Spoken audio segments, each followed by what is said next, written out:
watching over your rotted rings. Dead leaves make a bed for me tonight, where I may fall asleep, dreaming of morning, when I shall mourn for thee. Judge me not for what I've become. There's nothing more left to be done. All that remains is long dead and gone. Heavy sighs the rusted breeze, dragging over sunken peat. Roses once blood bloomed, wither in ashen heaps. Buried. Hungry woods reaching high, snatch the light out from the sky. Leafy sighs, creaking bones, pray you don't get found alone.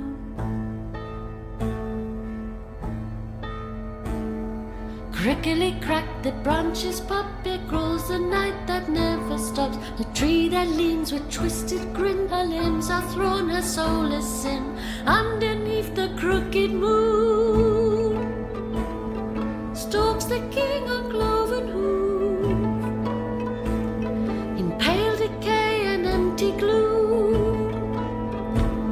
He comes for you.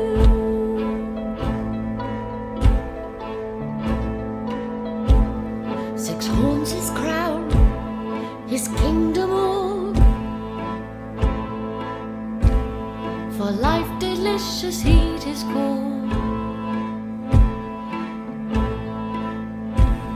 He carries six of sword and seal,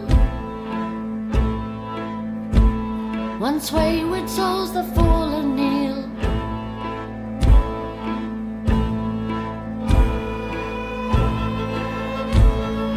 Run, run, don't shrink and cower, and join us at the witching hour. Skip and sing, thrashing light to smother the shrieks of endless night. Dance beneath the crooked moon,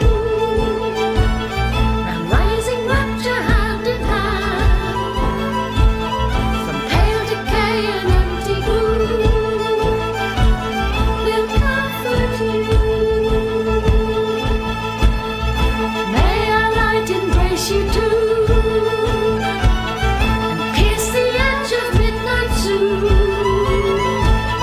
through wakest blaze and ashen gloom, the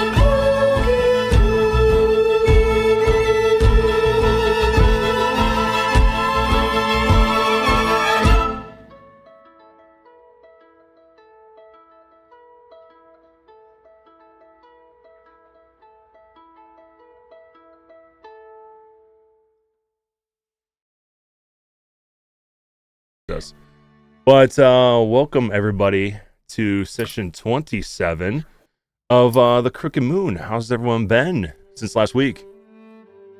Good. Good. Awesome. Glad to hear Eager that. and waiting. Eager and waiting for your eventual disintegration. Yep. Let's hope that doesn't happen. For those of you watching right now, if you don't notice, our good Sir Malcolm is not going to be playing with us today. If you are watching the stream, Malcolm, hello, we miss you. We'll see you hopefully next week. But he just adopted a new puppy today, which I guess was news to him. And he is on dad duty today, so he has to put his attention into the new dog. I believe the dog's name is Chili, right? Yeah, after the Bluey mom. Yeah, there you go. Sweet. So it'll just be the four of us today, and we'll go from there. Speaking of Bluey and its mom named Chili, who would like to give the recap from last week? Marn, I have I have 3 things of lucky that I can use for this fight. As far as I know, you don't have inspiration at the moment. I do think not. It might be best if you give the recap. Otherwise, I am happy I was gonna do it regardless of my shitty situation, but sure. Also, I don't think we should fight this thing. I think we should break into someone's house and hide in there if we can. But yeah, I'll give the recap.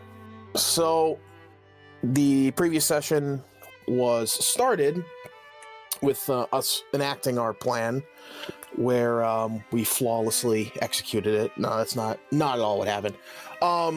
While Ginger, Revan, and Malcolm were in the center of town, waiting for the hearse to show up and take Mayor Somerton's daughter and Rusty away, Dr. Moore and Clarence were trapped in a monster house that was trying to kill them. And since that was happening, Clarence could not cast Feign Death, as he needed to use his resources to get out of the house. So without getting into the nitty-gritty, eventually, after some communication, we were able to get the information to Ginger and then Revan that the house was trying to kill us and that we can't cast a spell because we're going to die.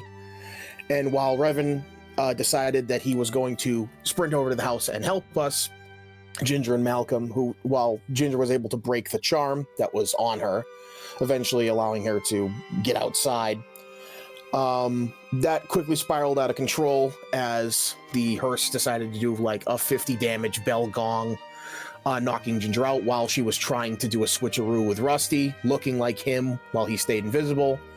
And while that was going on, Malcolm was able to get the little girl out of the circle and get her to run to the Druskenwald estate.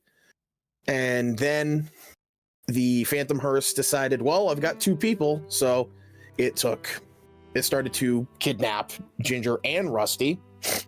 And then Ginger was knocked unconscious and started having to make death saves. And luckily, due to Malcolm using the command spell on the hearse to make it so it couldn't run away immediately, and then casting, what was it? It was Turn Undead, I believe. Right. Which essentially made the hearse a non-threat. That was happening. Eventually, we were able to get out of the house. Revan Wolverine shredded the house into pieces, which then allowed Clarence to cast Feign Death twice, which caused Rusty and then Ginger to fall out of the hearse, and the hearse fled town. After that harrowing ordeal, we reconvened, and it was a split decision where we were told, or Dr. Moore was told, that the mayor had disappeared from the start of the ceremony. So, not wanting to lose his chance before the town goes into lockdown or they completely cordon off his office, attempted to break into his office, which was not only booby-trapped with a glyph of warding with a unique sigil of, I believe it was the same goat that was on my tarot card. Correct. If I remember correctly. Revan smashed the door down after Dr. Moore took like the brunt of the explosion.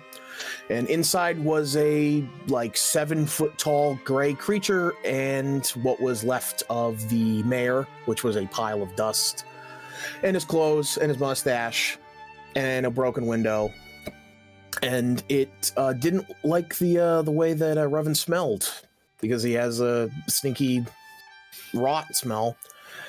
And we decided that we should probably run. That didn't get us very far, as it was able to instantly catch up with us. And then the last thing it did was it tried to cast something on me, and that's when we called it. Yeah, precisely. Also, since we screwed the sacrifice, the town is now going to be under constant threat of monsters for the entire month. That's correct. Which is only 13 days long, but still a long, arduous 13 days. Just to remind you, the gray creature that you guys encountered looks like this, known as the Invader out of space. That is the current creature you guys are encountering. The hearse that you guys contended with looked like this. That Malcolm used his turn undead to have it essentially flee from the combat. And then the house that you guys defeated was this one, as it all looked in itself. So thank you for that recap. Go ahead and give yourself a heroic inspiration, and because I'm feeling benevolent today, go ahead and top off your HP so you're at max. Okay. Just because I'm feeling generous today. You're gonna need it. You're gonna need it. In terms of our warm-up question for today, starting with Ginger, how does your character relax after a hard day's work, like earlier today?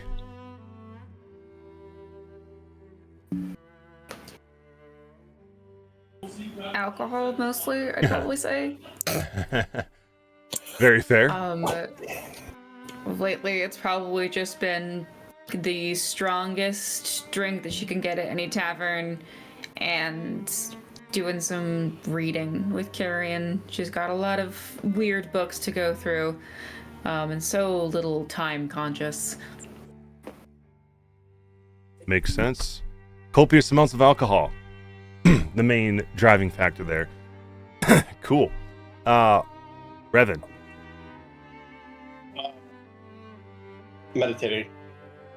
Meditating, sleeping, and then more training.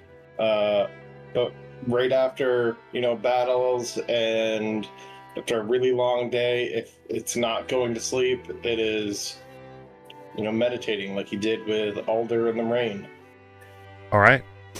Awesome. For Dr. Morn.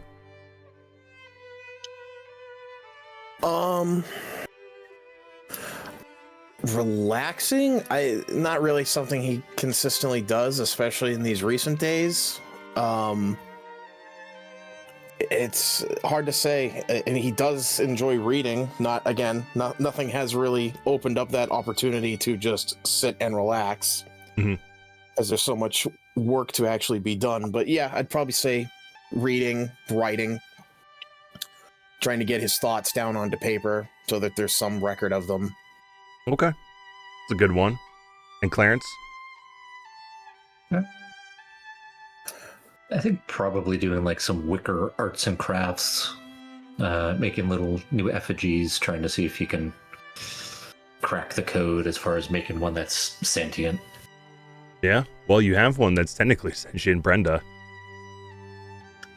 Yeah, she's not ideal. True. She's a little violent. Yeah, that's true. Hey, your wicker effigies so far have proved to be very useful. It worked really well here at the sacrifice. Whether that was the right move or not, considering the town is going to be assailed by creatures of the night all throughout the night now.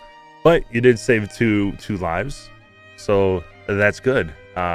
Whether that was going to be Rose, Rusty, or in this case it was Rusty and Ginger, worked out really well. So awesome. Thank you all for sharing all that stuff. So we're going to switch back to our scene here in Founders Round, where we have Dr. Morn, Revan, and the Invader out of space that is currently assailing you guys here. So while the rest of you, Malcolm, Clarence, and Ginger are up sleeping in the Druskenwald estate or getting ready to go to sleep for the night, the two of you along with this invader, are out here, currently in the midst of combat, and you guys will decide how you would like to proceed with this, whether to engage, to run away, or to find new inventive ways of dealing with this. So in the meantime, while you guys are here, go ahead and roll me your initiatives. I'm assuming both of you will have advantage because of Revan's thing. So go ahead and click advantage when you click on it. Morn gets the. Okay. Looks like Dr. Morgan has a 15. And Revan has a 17. So we'll go Revan, Dr. Morgan, then the invader out of space. So we'll start our combat with Revan. Revan, as you ran out of the house at the top speed you could go, you notice when you look behind you that the great creature is now standing in between you and Dr. Morn, and trying to do something to Dr. Morn, which didn't seem to work, but it attempted to do something. So, at this moment, what would you like to do first? Rage. Okay. I would like to actually in order. I would first like to do my where is it? If you could get a stunning strike off on this thing, we could actually probably just book it. Yeah, no, I have a thing that gives me back my things once a day, and I'm trying to find what it's called. The key point? Yeah. I forget what it's called too. It also heals you as well, if you needed that. Oh, it's uncanny Metabolism. Metabolism. Yeah. I have no key points left though, so it would be nice to do that. Okay. You could go ahead and use your uncanny. So use that, which is used when you roll initiative. Right. Yeah. So that is used. I don't need to roll.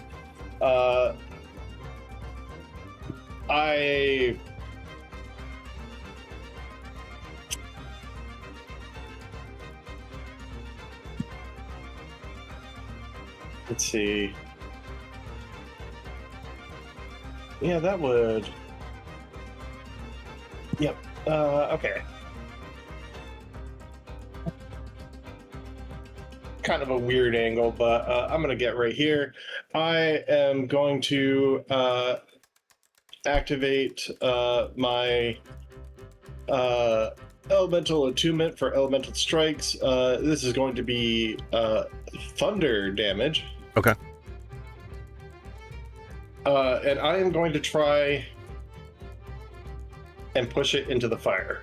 My idea is to get it to right here. Okay. For the start of this. So let's.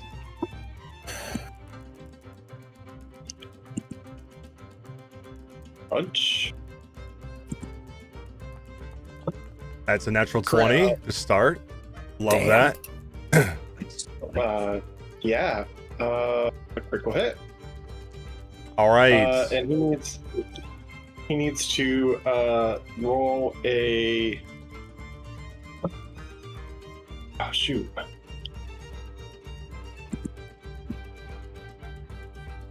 want to say it's DC 14. DC should be somewhere. Is this for a grapple? 8 month. No, this is for him not getting pushed into the fire. I see. Gotcha. This is from the elemental attunement, and it needs to make a strength saving throw. And yeah. Okay. Because it forces him back. Okay. You got a question mark. Oh, I apologize. Let me reveal that. I didn't realize I was on blind roll there. There we go. No, that's fine. 16. 16 is fine. Okay. I got to keep doing this. All right. First of all, as soon as you hit him, you're going to see him take his reaction of otherworldly slip. which says anytime the invader takes damage, the invader can teleport to an unoccupied space within 60 feet and calls the following. So each creature within a 30-foot emanation originating from the space must make an intelligence saving throw. Oh, that's not good. Yeah, we gotta get away from this thing. That's my bad stat. So he is going to move over to here when he moves. Okay, 12 and a 27. That's very good. All right, so Dr. Morn, you pass. Revan, you do not. So on a failure, you're going to take... Revan, you're going to take... as soon as this rolls. Show me what the final result is. It's taking its sweet time. Why didn't it pop up? All right, we're just going to do this then. I'm going to manually roll because it didn't seem to do it. 14 points of psychic damage to you, Revan. For you, Dr. Morn, you take half of that, so you're going to take 7 points of psychic. Okay. And Revan, your speed is also reduced to half until the end of the invader's next turn. Okay, I'll end up having to then... No, now I've already moved half, but I still had half my movement speed left. So that would be half of what's left, or half of what's left. Okay, that's perfect. Because that is just so what that thing just did was its reaction, so it can't do that again until the next turn order, right? Correct. That was its reaction. All right. Same thing as before. Okay. Also, did thunder damage seem to do what I hoped? Also, I don't believe Revan's damage applied because it says it's unharmed. Oh, yeah. I didn't target it. That's why. I will do that right now, but continue with your attacks, good sir. There, it's targeted now. Yep. Does it 18 hit? Yes. That'd be You 11. are targeting yourself. Yeah. I'm targeting it. Oh, you are It targeting says it. it says on that you're targeting yourself. So it needs to make another strength saving throw. Okay. Strength save coming 20. Come Strong on. ass alien. That's weird that it said it didn't hit. It did say it targeted you, that's why. But 18 will hit.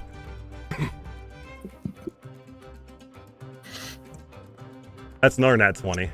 Fucking. Oh, so it also has to take 2 injuries, right? It does. Oh yeah. Thunder injuries. Yep. Which will be another That'd be 19. 19 damage, and let's roll 2 d20s, and that'd be an 8 and a 12. Okay. It did not subtract the 11, so let me make sure I get that in here. So that'd be this.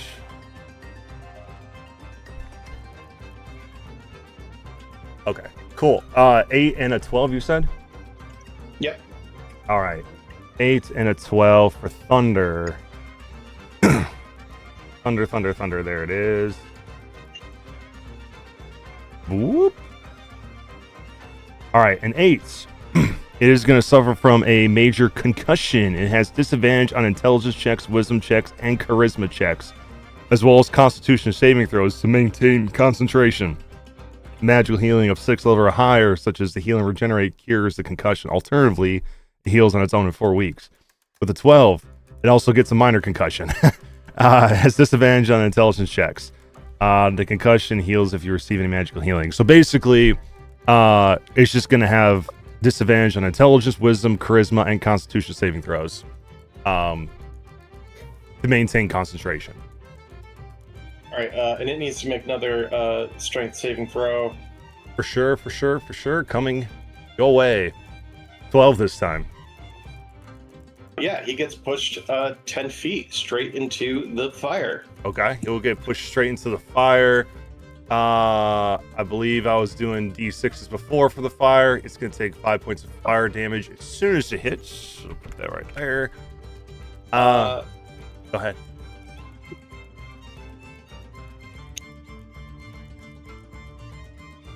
Right, monkeys. I just realized something. Mhm.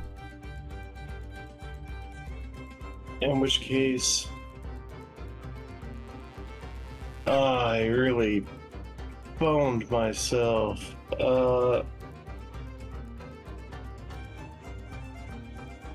Did you miss something? I can't get 5 feet further. I'm gonna end up throwing my dagger at it. Okay. Is that for your other martial attack? This is for my this is my regular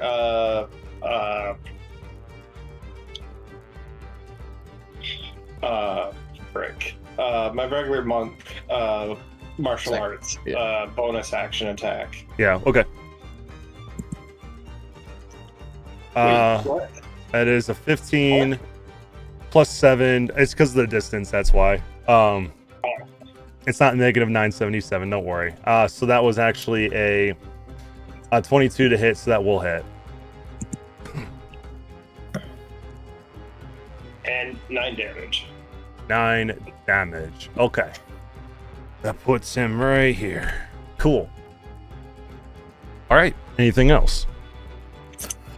I believe you've done all your movement, action, bonus action. Correct? Yep. Okay. Yep. Sweet. So that'll be your turn then. It is now your turn, Dr. Morn. Okay, crosstalk. What is the plan here? Do you want to just throw hands with this alien? Every turn order that you attack? I was trying to get it into the fire, and then I was. No, I know that. Stun it there. We have some distance here, but the thing is every turn it's going to do that huge nuke, and you don't have a high intelligence save. Yeah. So, do you want to? Barely injured.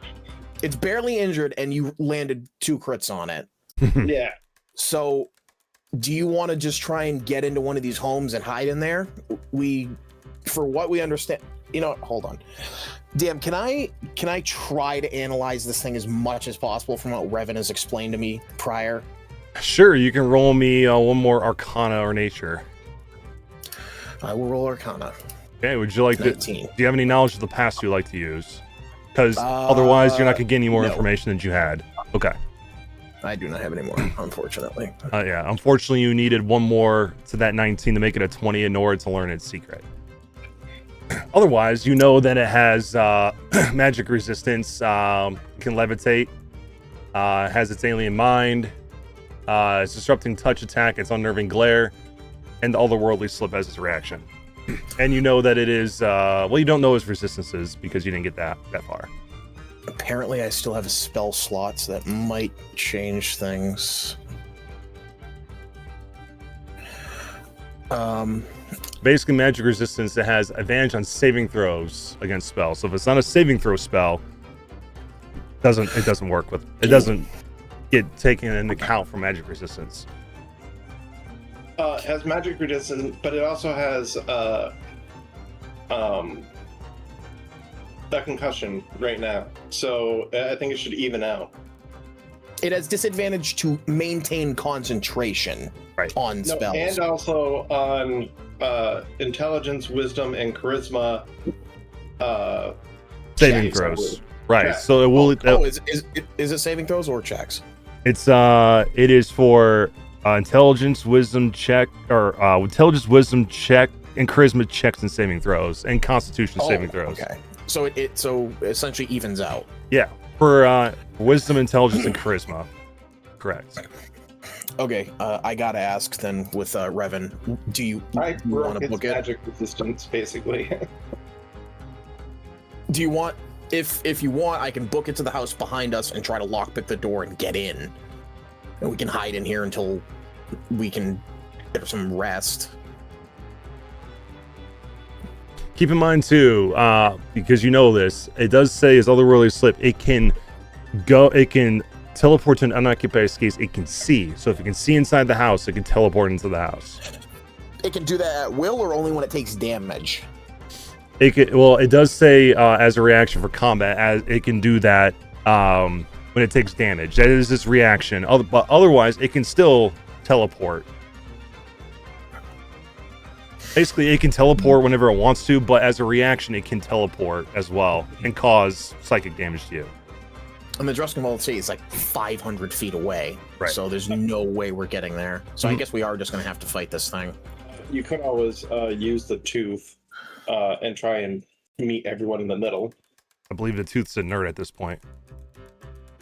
If she is unconscious, whether sleeping or Oh, that's right. it is ends rendered in on that. long rest. It ends, correct. So, unless we want to kick up a fuss and get people to come out, which I highly doubt anybody's going to try and bail us out of this situation, considering we, caused it.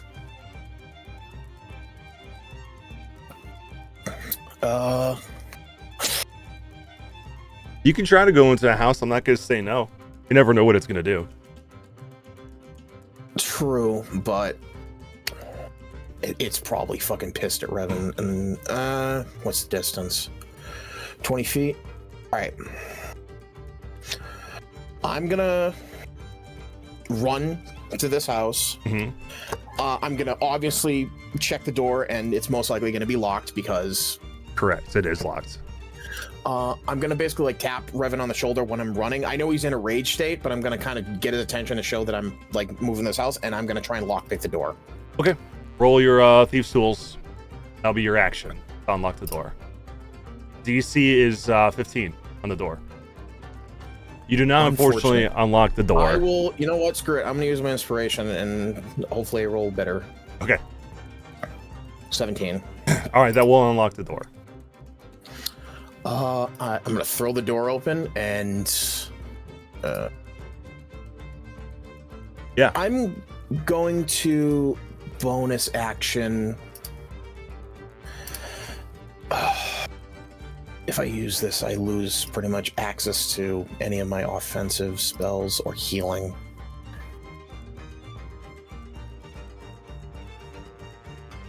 Bonus action, I'm gonna cast Sanctuary on myself. Okay. I still have some potions, so, but yeah, this is my last spell slot, and I cast Sanctuary on myself. Okay. You cast Sanctuary on yourself. You still have 10 more feet of movement, so you go 10 feet inside the building, I assume? I'll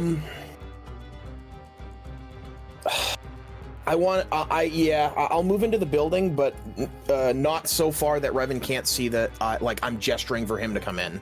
Yeah. Okay. Gotcha. So you're just inside the building, not in front of the door or anything? Yeah, I'm like inside the building. Okay. Perfect. All right. And when you walk in this building, you realize you're standing inside of the constable's office in jail. Oh, okay. To which Doris and Howie are not in there at the moment. What is that? That's everything on your turn?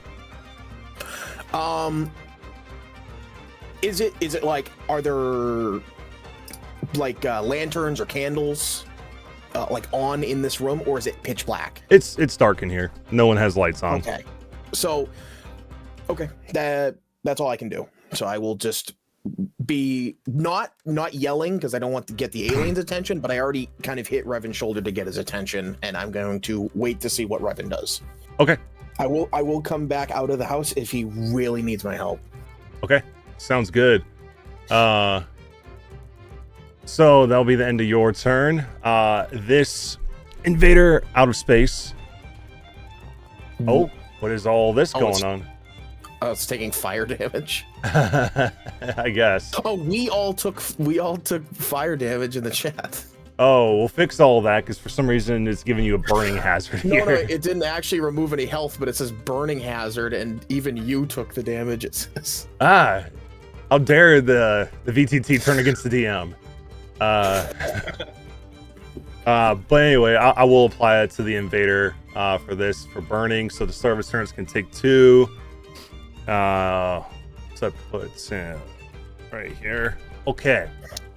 The first thing the invader is going to do with its multi-attack, it's going to target you, Revan, with its unnerving glare.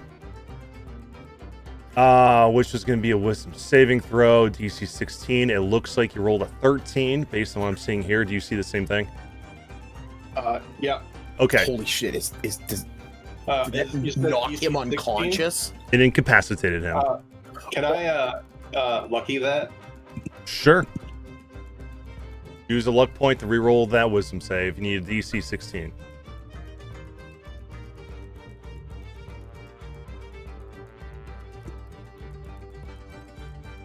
There you go. Okay. All right, let me remove the incapacitated condition from you. All right, booms, you're now incapacitated, but then the invader is going to move up, removing the burning condition from it. And then it's with its multi-attack is going to make 3 disrupting touch attacks on you. Here comes the first one. 25 to hit. That hits, yeah. Okay. I will use my holy. Well, I'm using Deflect attacks. yeah. Deflect attacks. Okay, as it's going to hit you for about 19 points of force damage. All right, so you just track 17. That I So you take, Wow. so you Damn, take 2. Make sure you add 17 back because I believe it took I'm it gonna all. put myself back up to 22, which is what I would have been at if I took 2. But Yeah. 2 more attacks like that, I can't take. Oh, I thought it was one more because he used one of his attacks to do that, like unnerving glare. So it says the invader makes 3 disrupting attacks and uses unnerving glare if available. Holy fuck! Yeah. So it's gonna be rough if he hits you with all of them. 27 to hit. Which will be 16 points of force to you. So you are at, if this one hits, it's might be done so for you because if this, it does say a creature killed or object destroyed by this damage is reduced to fine gray dust. Yeah. Killed or knocked unconscious? It says killed. 27 to hit you again. Yeah. We have the green ribbon though. It's going to be okay. Put it wrap around the dust. on the dust for another 17 points. All right, let me make sure I'm reading this again. So it does say, it is 2d10 plus 4 force damage. A creature killed or an object destroyed by this damage is reduced to a fine gray dust. Magic items or any equipment worn or carried by the disintegrated creature doesn't disintegrate. So, from my understanding, let me know if you guys all interpret it the same way. Because some creatures say if you are dropped to 0 hit points this way, this happens to you, but it doesn't say that in this case. So this would mean if he dies, as a result, he turns to dust. I would say if death saves, yeah. I would say like Nice. he gets like blasted with it and it knocks him unconscious, and then if he fails death saves, he would just crumble into dust. Because I think Right. disintegrate was the one where it says if you are reduced to 0 hit points, Correct. you basically crumble. This one, I think it's like if you fail all your death saves, you are dead. Right, yeah. Disintegrates specifies that it's reduced to 0 and knocked unconscious and not killed outright. Right. So Okay. I would say that he gets death saves. Yeah. Okay. So Revan, you're gonna get death saves in this case. Okay. So the invader finishes the rest of his attacks. He has moved 10 feet. He's got 40 feet of movement. So he's still got another 30 feet he can go. So he's going to levitate over here another 30 feet. And look in the direction of where Dr. Morn had gone and end his turn there. Revan, please click private or blind jam roll and roll a death save for me, please, from the death save tracker on your sheet, which should be the little skull icon underneath your hit points, and click on this big skull. So that way it tracks. Okay, we got your first one there. Perfect. All right, that'll be your turn. Dr. Moore. You are standing here alone and unafraid inside of the constable's jail, with the invader standing outside and one unconscious Revan outside. What do you do? So there's a couple things I could do here. I could get Revan up, but he would. I don't want the alien to immediately go down and spike him unconscious again.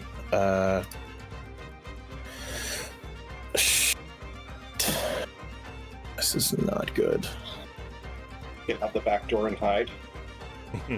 I'm not going. You didn't abandon me in character. You didn't abandon me at the house, and I'm not going to abandon you here. But my decisions here are limited to I can run over and administer a potion, which would bring you back almost to full. But again, the alien could immediately retaliate against you and put you on the ground again. Or put both you on the ground. Yeah.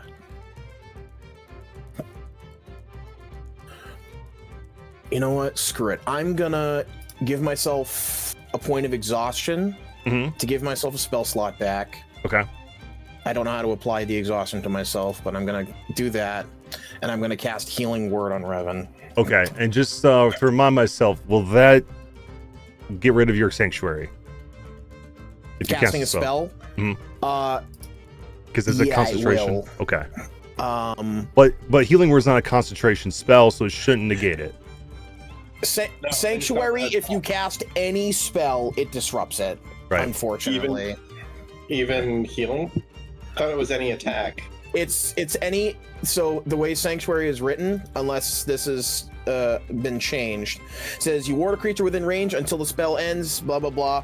The spell ends if a warded creature makes an attack roll, casts a spell, or deals damage. So if I heal you, I could. So all right, Yeah, it will end my sanctuary. question is, I could keep my sanctuary up, but I have to run. All right, can I actually screw that? Can I actually negate that choice and change that because I want to? I think this might be just better for overall getting Revan up. Sure, yeah, you haven't rolled anything yet, so you can change your mind. So I'll revoke that spell slot and remove the exhaustion, and I'm gonna. Yep. I'm going to run over to Revan, target him, and I'm going to use my full action to administer this superior potion, which is 8d4 plus 8 healing. Okay. 8d4 plus 8. What? How much is that? That's a lot. 8d4, that's going to be, if I could do quick math in my head, that's 64 plus 8, so what is that? That'll push you at max. Yeah, I'll be at 38. Well, yeah, either way, you'll be at max. I think I'm doing my math wrong in my head because I think your max right now is 38. That's my max, yeah. Okay, perfect. So you'll take the entire potency of this potion. You'll wake up, no longer in your rage state because you fell unconscious, but you are prone, laying here on the ground. Any bonus actions, Dr. Moore? Yeah, I'm gonna walk up to this alien and get his face. I'm gonna pull out the dagger of venom and wipe my hand across the blade and coat it in poison. Okay. And I'm going to interpose myself, and basically point. Basically, I want to get the alien's attention so it does not immediately go over and attack Revan again. And that's the best I can do. Okay, perfect. So that'll be the end of your turn then. You notice as you pull out your dagger of venom and coat it with the poison, you notice the invader looks at that dagger and seems almost fearful of it. But he is going to, with Sanctuary up, he is going to attempt to make this wisdom save to try to attack you. So, which he has Disadvantage on. He has disadvantage on. Okay. Right. Disadvantage because he's not doing a saving throw against a spell that's targeting him. He's trying to overcome yours, so it'll be with disadvantage. He fails with a 7. So what he's going to do instead, because he can't attack you and he's forced to attack somebody else, he is going to go towards Revan, which will provoke an opportunity attack from you. Yeah, I'm gonna attempt to take that. But that'll break my sanctuary. It will.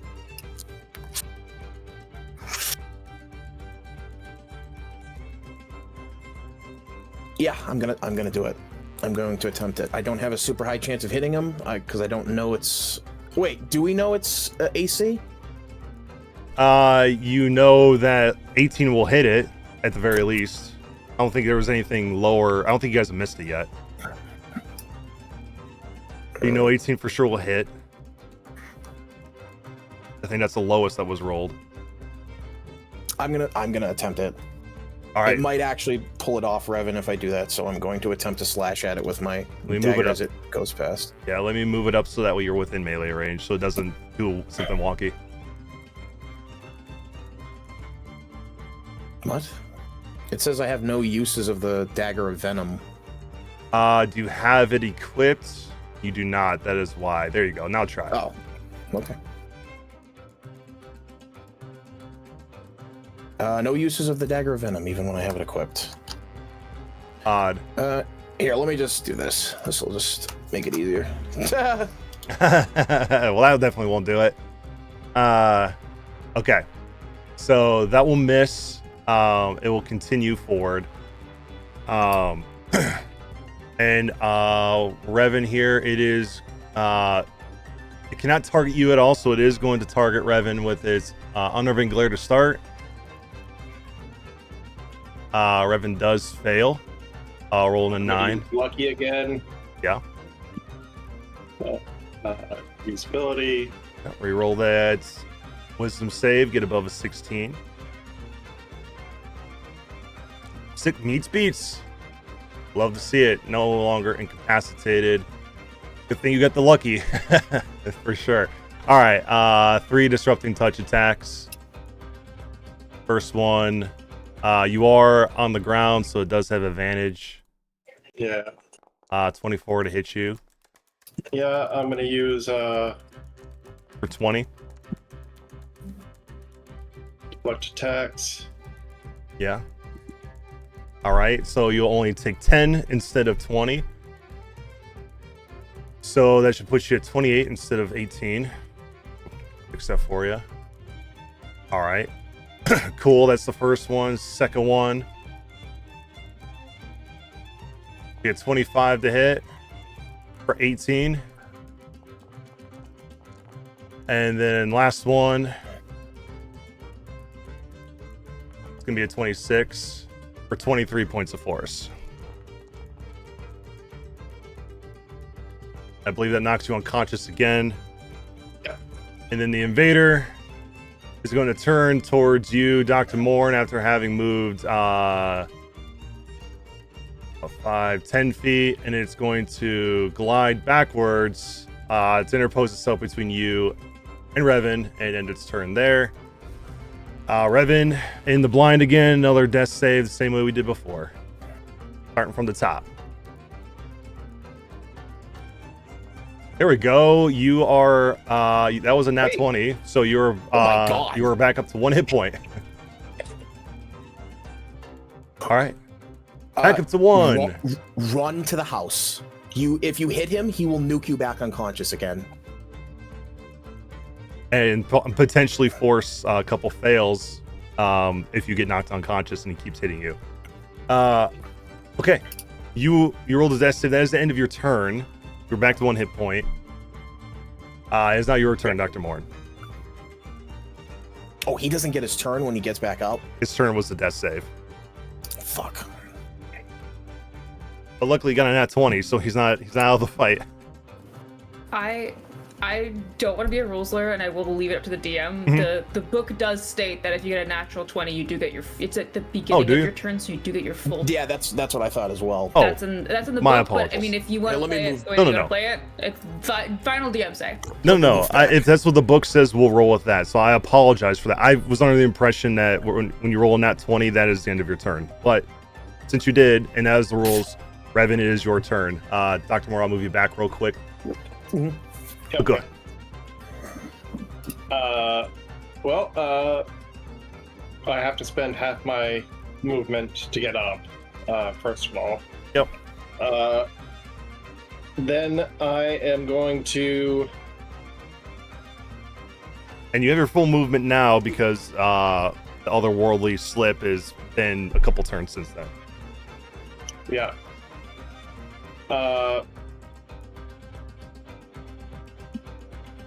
Okay.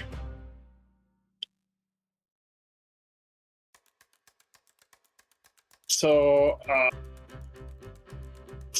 yeah. 10 feet. Okay. When you do move, it is going to take a. Sorry, I'm going to use my bonus action. Get disengaged. Oh, disengage. Okay, gotcha. Sorry. Yeah, no, you're good. Needed to actually say that, but that gives me a net of 40 feet at the, not 40 feet, 30 from getting up. So that's 10. You could jump for 30. I'm going to grab Dr. Morn. Mm-hmm.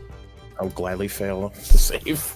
I'm also going to free object interaction, pull out my potion and hand it to him.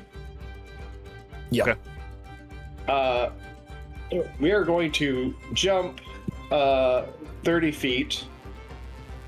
I still have... Are you handing me your superior or your normal potion of healing? I think we're going... I'm going to try and cut off where it can see. Okay. So I think I'm going to go up and kind of onto the roof. Keep in mind, this thing can travel like 120 feet in a single turn. So unless you can beat that in a single turn before it gets to go. Well, I'm hoping to cut. I can't beat that. What you could do, that I have half movement. what you could do is we could book it through the house. I could close the door and lock it, and you can run out the back door and break line of sight with this thing.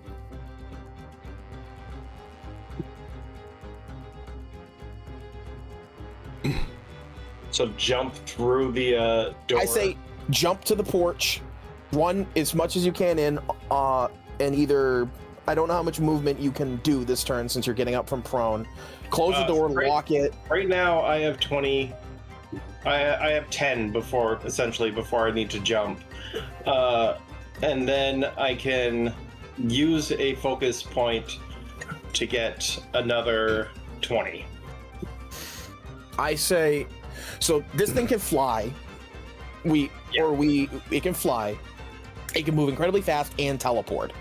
You need to put like a physical barrier between its vision and us, because it can only teleport to a space it can see. Well, that's why I was going to go around the building. But if you run through it, it has to teleport into the building and then teleport to a different spot and follow us through a physical space, rather than just blinking to different spots up on roofs, or it could blink up into the air since it can fly. It's up to you, but we could go around alternatively, but it's hard to jump through a building. I don't know. Is there a straight shot through the building from one side to the other? This building, no. It is the jailhouse. There's no back door. Oh, yeah. So, don't really want to go there. Then, yeah, I guess your plan of just jumping across or putting the building as a visual barrier would be the best. Okay. So, need the measuring tool. You're picked up. Yep. And I weigh like nothing, so 10. So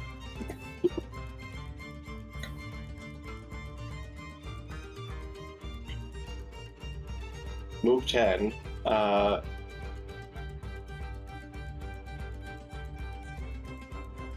guess that is 10. And then 30.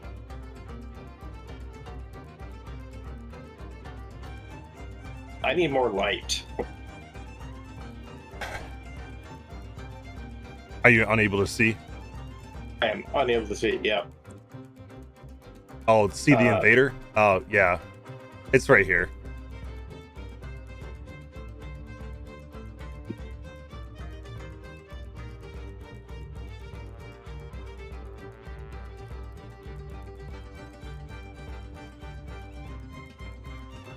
Why won't it let me go there? It's not letting me leave the box. Okay. Ping me where you want to go. I'm trying to go here. I can't ping. Like over here? No, over I was here? trying to go up and around. Yeah, up and around that. Okay. Oh, the physical map isn't there. That's why. Yeah, there's no physical map right here. But anyway, so you're trying to go around this way. Right here, right? Yeah.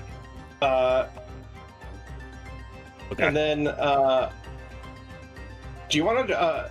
I don't know if you could shoot or let us see the big map for a second. Yeah, I can do that real quick. So you're technically, whoa, where's it trying to go? So this is the jailhouse, correct? Yes. So this house here. has little alcove things. If using, so I'd get there, have 10 feet, and then I can use a monk point to get 20 more feet. Is 30 feet after that jump that gets me behind the house enough to get me right here? I want to kind of run in between. See how this house is kind of shaped like a T? Ping the house for me, so I know what you're talking about. Yeah, I see that one. So I want to try and get in that little T outgrove that is right here. You could probably get to the corner of it with 30 feet, not behind it yet. And then it would be Morin's turn, right? Yep. Yes. Morin, I hope you can pick me up. Okay. So How much do you weigh? I weigh like nothing. Because I have 8 I have Bones. bird bones. Bird bones, and I'm only carrying a stick and a sword. Technically, we're in a grapple, so I could technically still move you. Yeah, But I I'm just not give you very- control of it. I ain't very fat. Oh, okay. So you're not resisting. So I would have full. Well, the way that would work, I believe if you're grappled, you have 0 feet of movement. He would have to release his grapple, then you grapple him. Kind of how the mechanics work. It's weird, but yeah. Yeah. I need you to give me that potion, though. Even if it's a bonus action. If I administer it as a full potion, we can't continue this grapple run. It's a superior healing. That's all I had, but it's the asterisk one. Oh. Okay. So you're gonna end your turn there after all that movement? Me, yes. I got nothing left in the tank. I tell Morn to get us behind the this house that we're kinda Okay. at and hide. Okay. And Dr. Morn, what are you gonna do?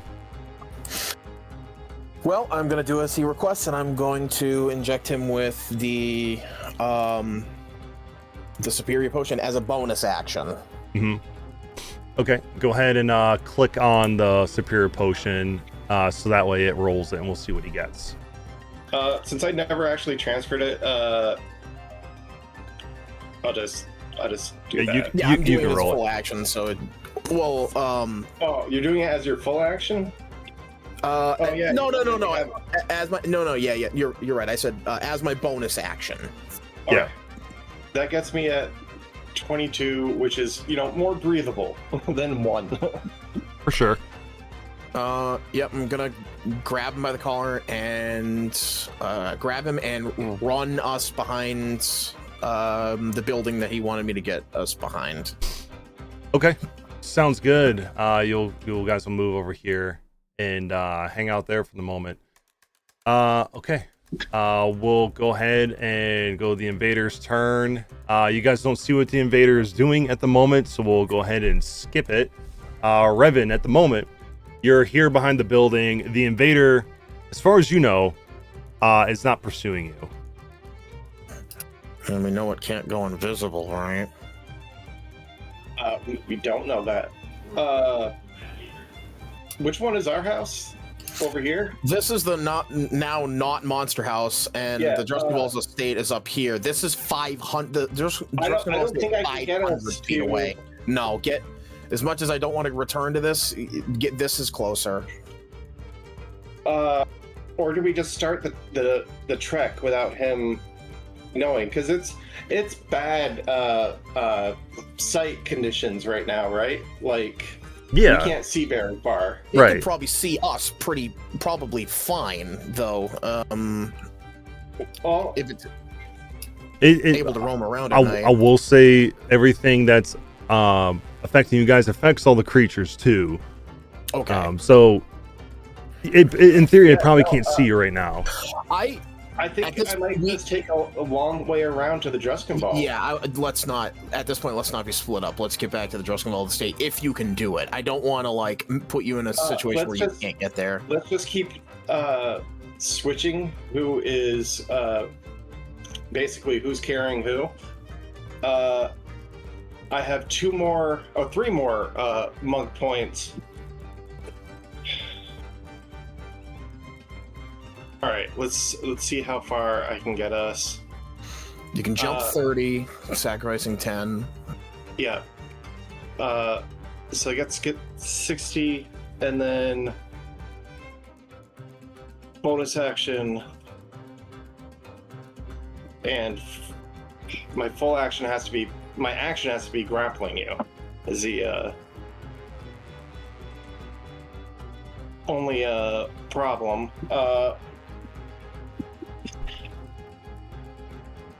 Unless at the end of each turn we like hop on each other's backs. We need to start doing that. I mean, if I hop on your back, then you could dedicate your whole action to dashing. Yeah. Okay.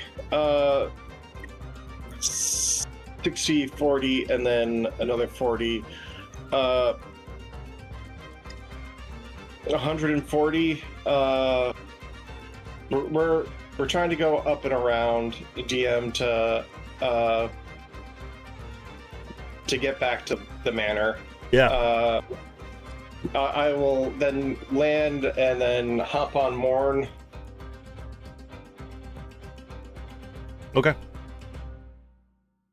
Yeah, we'll go ahead and end the encounter at this point, just because what you guys are doing, it's unlikely it's going to find you here at this moment, just because you guys are circumventing around, and it has to figure out essentially where you went, and it has disadvantage on intelligence checks, so probably he's not going to do well there. So in this case, we'll just leave it at that. I'll move you guys. And wisdom, because perception. Perception is perception would be affected as well. Yeah. Correct. I heard its brain.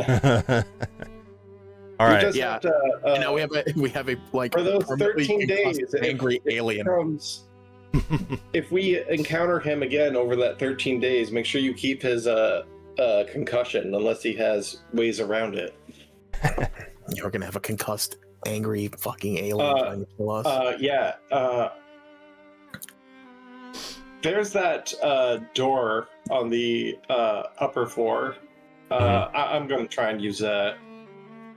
Okay. Yeah, you can fly up to the upper balcony and go through the main room of the house. And when you come through here, you'll eventually find that Malcolm, Ginger, and Clarence are sleeping in here, and the Juscavals are still downstairs, kind of finishing up for what they're doing after speaking with everybody. You also see that Rose is here. She's sleeping up in the children's room. So you guys arrive back at the Juscaval estate with everyone else here. Anything you're going to do before you take a rest for the night? Everyone else is currently close all asleep. the doors and the blinds. Yeah. Okay. Yeah. And lock the doors. Lock the doors, close the blinds. I bar the door with a shovel. And then I just do the exasperated, like when you lean against the wall and slowly slide down until you're sitting, basically. Same room as Raven. Yeah. Okay. I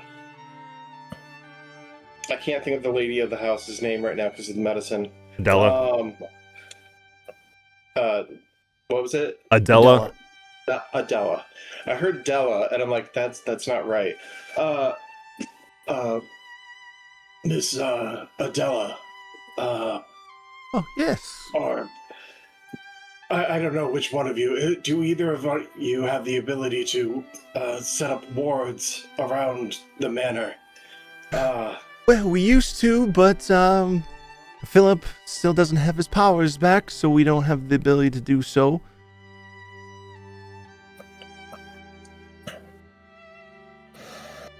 At this point, let's just It likely isn't following us right now. Let's just relax. What's following you? Should we not tell them? I think they're probably aware now that... Did William tell you of his great plan? No, not William, Malcolm. Just met the guy. No, I don't believe so.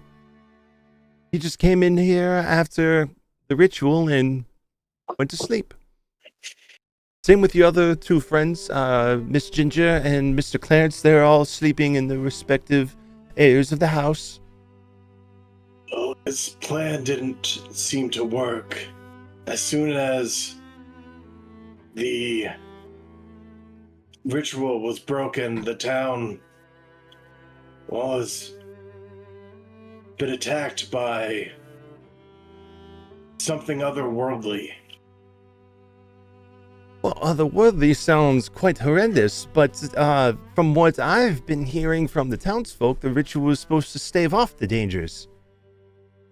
Yeah, but we interrupted the... Well, that was his plan. Revan, Look, there was no sacrifice. He made the cart think that he had a sacrifice, but the cart left. And I'm assuming with no sacrifices?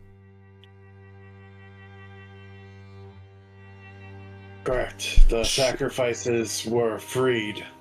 Should we wake the others to ensure, maybe not Malcolm, because he seems a little tired. Do you want me to bring Ginger and Clarence into this so they're aware of everything? Or do you want to debrief them in the morning? Why don't we take a rest, Revan, and we can discuss this in the morning? I will say this before you guys take your rest for the night.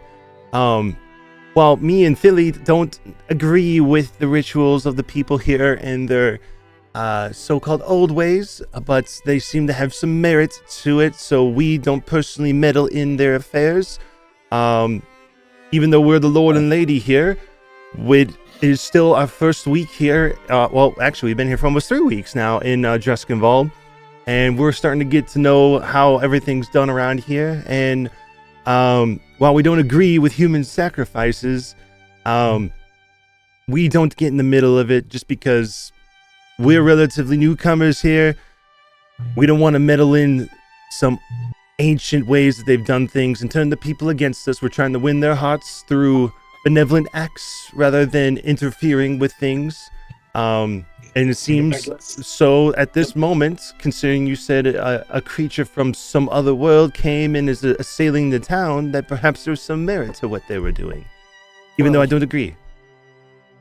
There's going to be a bit of a power vacuum in the leadership here in the town very soon. But...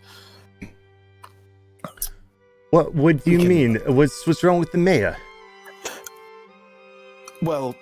You might need a dustpan to collect what remains of him. Did you all kill him? No. We were going to confront him and talk to him, or try and get some evidence on him, but the being had already disintegrated him and nearly disintegrated us. Oh, We ended up having to run with our tails between our legs from the encounter. Do you think the rest of the town is in danger now? 100%. I hit it with all that I had, and I barely scratched the surface. Though I do think I gave it a brain injury. Well, I guess that's good. And it's at least not quite in the same mindset as it should be. Perhaps that will be enough for it to go saunter off somewhere else and lick its wounds. But if that's happening now, and the only thing that's come through the town in the past 3 weeks were those wolves when we first arrived. Hopefully nothing else comes. And if that were to happen during this time, would you all be willing to keep the town safe? I mean, if there's a power vacuum here with the mayor being gone, Philly would be more than willing to take in the role to keep the town intact. Or find someone in town that's fit for the role to keep the town in place. I would assume he would know somebody. But if dangers were to come, would you be willing to help the town keep it safe? Yeah. At least I am. Well, that would be grand, because we don't want the people here to all perish at the hands of actions. I'm not judging you, but it seems that your actions, while good, while they had good intentions, seem to have potentially opened up another issue. I mean, Omensnight is well known around Juskinvald of being an issue. It's not really a big problem for most provinces, just a couple of chaotic events and ne'er-do-wells. But here in the Hollow, it seems like it's a little bit more fervent here. So if you're planning to stay the entirety of the month, then all I ask is you help if any dangers arise. Other than that, if you have business elsewhere, which sounds like you might, that's all I ask. But we can talk more about this in the morning. You've had a long night. The rest of your friends are sleeping, and it might be best to talk with them rather than just with me. Yeah, let's take a rest. Okay. Just slump over. For sure. All right, everyone else already had their long rest clicked, correct, from last week? Okay. So I'll prompt for Dr. Wereraven, which will move the time up, and you guys can click your long rest buttons and get all of your hit points back. Okay. So you guys will sleep the rest of your nights until an hour past the twilight hour arises. While this occurs, I would like for the beginning of you guys waking here, Clarence will start with you. Roll me a d6 for a random encounter. Ones will have an encounter, so no encounter for this hour. Okay. You guys wake up in the morning having licked your wounds from the night previously. Malcolm seems to be a little bit under the weather. He seems two-dimensional and almost like a cardboard cutout at this current moment in the room he's sleeping in. But you awake the next day, and you all can reconvene as you see fit.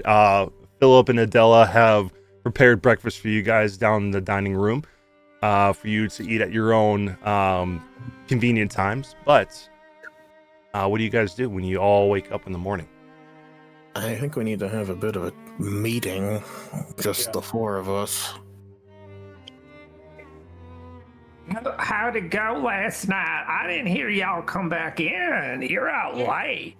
You guys have a bit of a late boys' night. I'm gonna... Yeah, you could say that. I'm gonna close the door and lock it. The mayor's dead.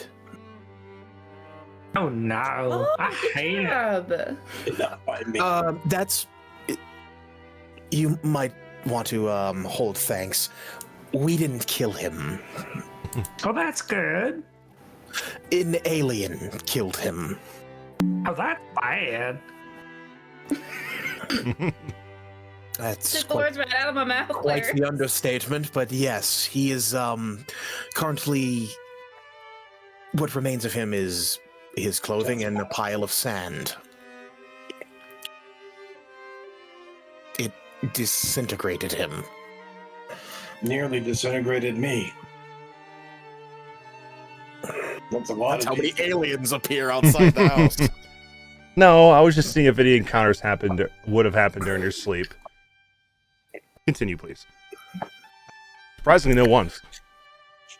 Wow.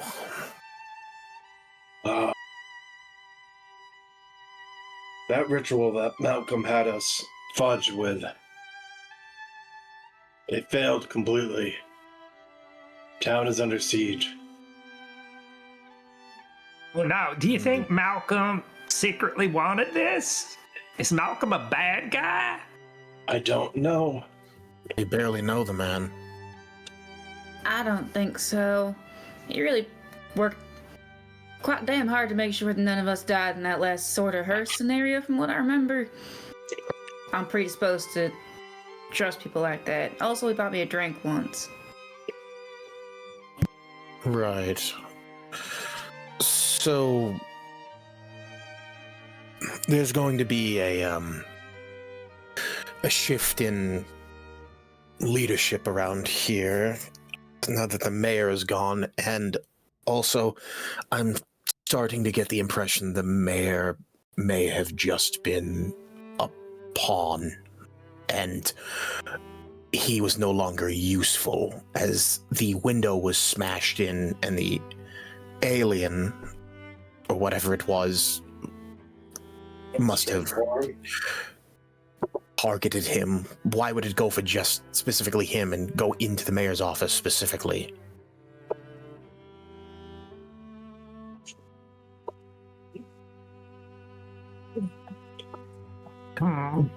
DM. Yeah. The creature seemed like, I don't know about highly intelligent, but fairly intelligent, right? Yeah.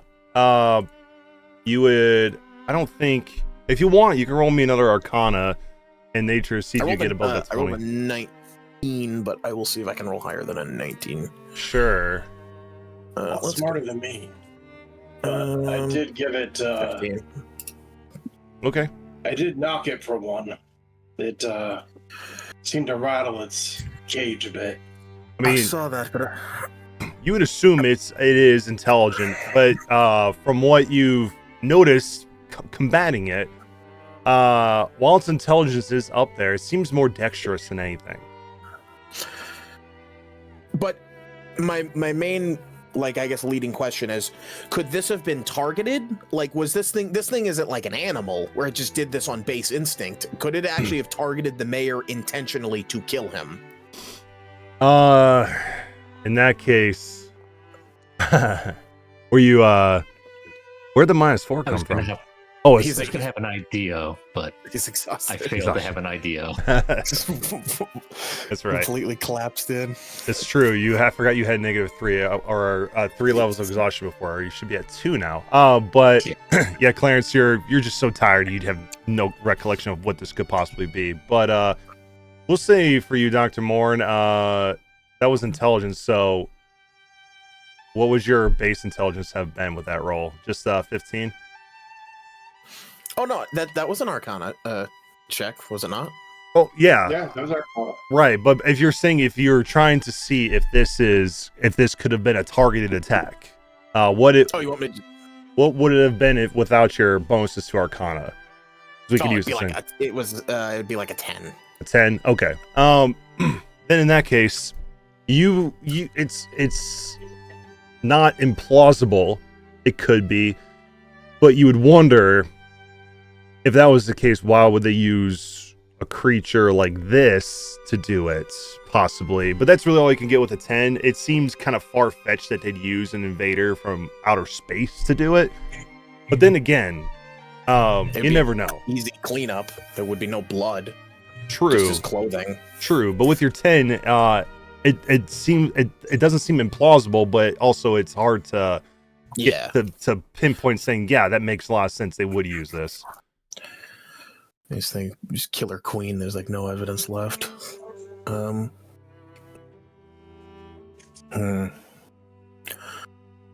Well, in any case, I guess we need to decide our next move, and I'll kind of move the curtain and look out to see what's going on in the town. We did agree to help defend the town. Yeah, I know, but No, I mean, they need to know. Defended Oh. from the alien? From anything that attacks during this month. Those More things gonna be sacrifices. attacking? the whole time, yes. That ain't Oh. good. Yes, and it's quite likely that the unarmed townsfolk are going to suffer, so I don't know how You we just- even...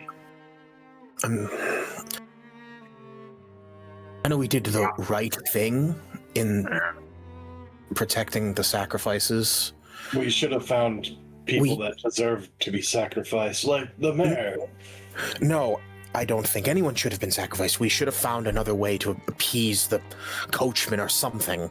But Don't worry about that. You see a horde of zombies breaking down the fence. All right.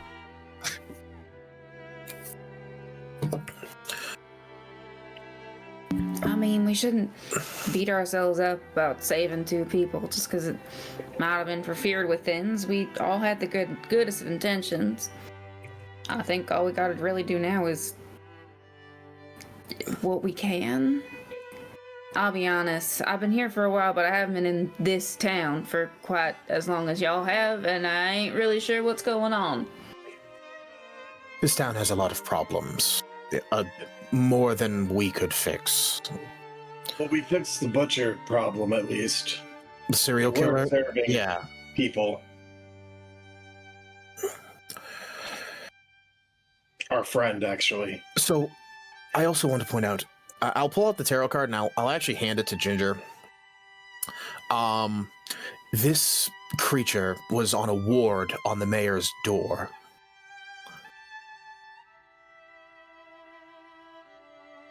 Yeah, what you see is, are you showing the tarot card, right? The devil tarot card. Yeah, I always have it in my like basically jacket, like breast pocket, and I pull it out and I hand it to her. Okay. And Philip, and I'll kind of like say it in hushed breath because he might have some kind of like not listening device, but he might have good hearing for all I know. He told us before we met you that he dreamed of a creature almost exactly like this. And that exact creature was a symbol on a ward on the mayor's office.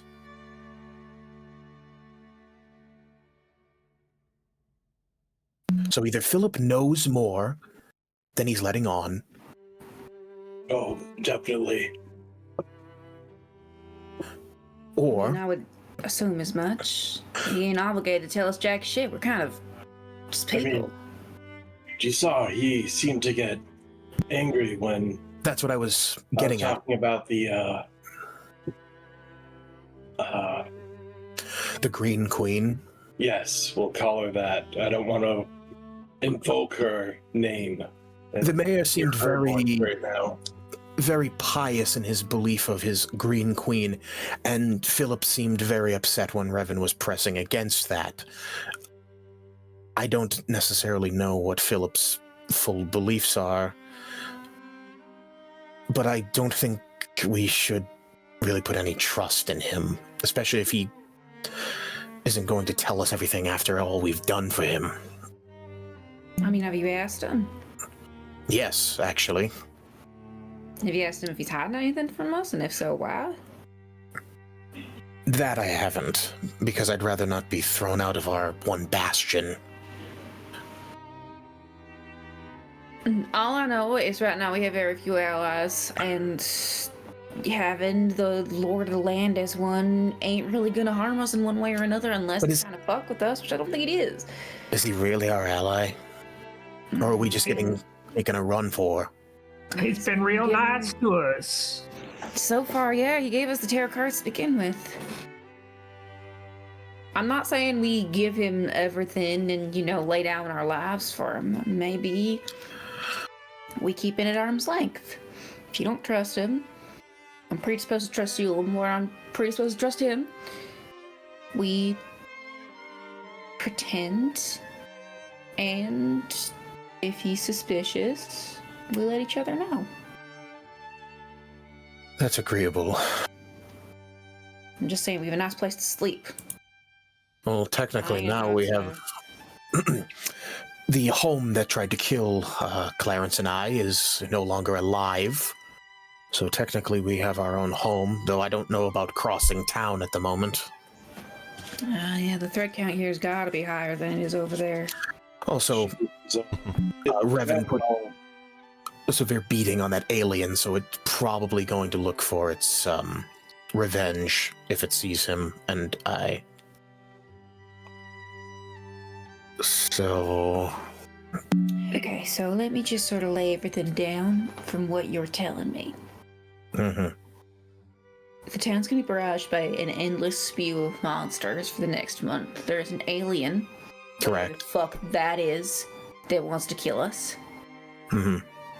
You go meet some, I'm hoping, handsome knight man up at a monastery. Marius, yes. And there's a bunch of hags in a mine where Madeira and my sister are that we also gotta go find. One They're hag, also but out yes. to get us. Correct. Well, there's One of them is in the mine, confirmed. We don't know where the third one is. yeah, one of them's for sure in the mine. There's at least 4 total. 3. Look, we can't really go anywhere until this So month I is saw over. 4. There's 4? Too dangerous They mentioned for. another one. Wait, what? Are in out of character? Is Ginger referring to her patron?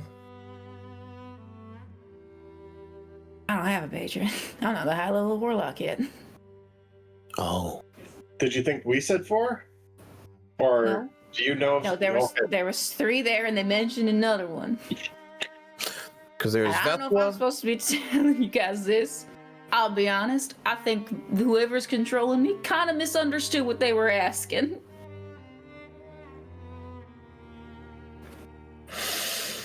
It feels There's 3 like there, and they mentioned another one. this morning everybody's Oh. just full of bad news. We got 3 more hags. We got aliens. We got monsters. You think Philip Druskenwald's bad? Good news is the mayor's dead. Silver lining. I We should be suppose. celebrating the death of someone, even if I they just were wanted a to know- bad person. I didn't want to. I was giving into my emotion. I just wanted to know what he knew, and he's taken everything he knew to the grave. And we can't get into his office now. The police have probably completely cordoned off the area. if they even know. You didn't grab any dust on your way out? The alien immediately tried to eat Revan. Okay, yeah, that would put a damper on. And also, Revan, I don't know why you smell horrible. You've smelled terrible since I yesterday. thought it was the alien, to be honest. But, yeah, it was, I think, since the house. I don't know if it cursed me or something, but I can't seem to get rid of this stench. DM, Yes. crossing town as a party right now. Mhm. Could we actually get to the mayor's office again and look for anything? Or is it like we will be instantly swarmed? Well, so it's the town's not being attacked at all hours of the day. It's just every possible waking hour There's could a chance. there's a chance something could happen.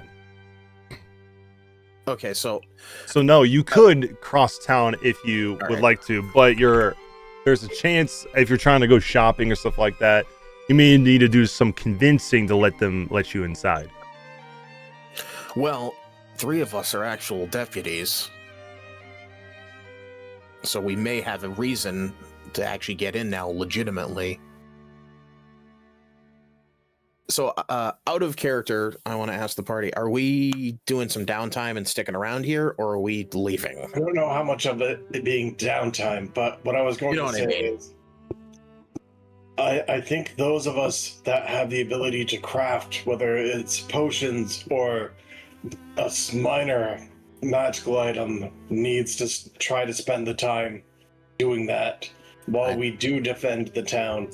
I got to talk to the priest, and I have someone at the edge of the woods to talk to. Let alone figure out if the tree is just abandoned us or not. It was mad. It did not like what the town was doing to it, and I don't know if it's even done being what's going on to it. How do you know the tree was the one that was even talking to you? It was pretty clear. Okay. Well, I say we go into town. And I don't think she would set me on a journey to basically destroy her.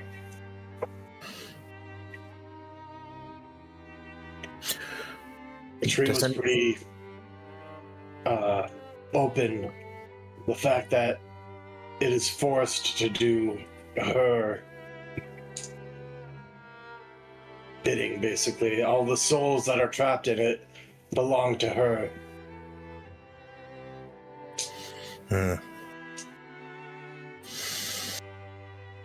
Anyone know a good exorcist? I kind of look over at the sleeping Malcolm. He might be the best for sure. Does anyone have any items they wish to pawn for gold if I'm going to be making things? Oh, wait, I wanted to ask, How much? why did, I woke up just enough to see this. Why was it so scared of that knife? I'll pull out Gory Gus's knife. I was able to wipe some of poison onto the blade, and it seemed afraid of it. I'm not sure. I don't know if it was the knife itself or the poison, but it was afraid of it. I was going to pawn the knife, but maybe it's better if I keep it for now. Unfortunately, I have nothing worth pawning. My scimitar I'm trying to train with. I'm down a dagger. I'll give him my old dagger. I'm not using it, so. Thanks. I just won't make an adjustment. I was gonna delete this one off my sheet. Yeah. Do you guys still have the amber birdcage?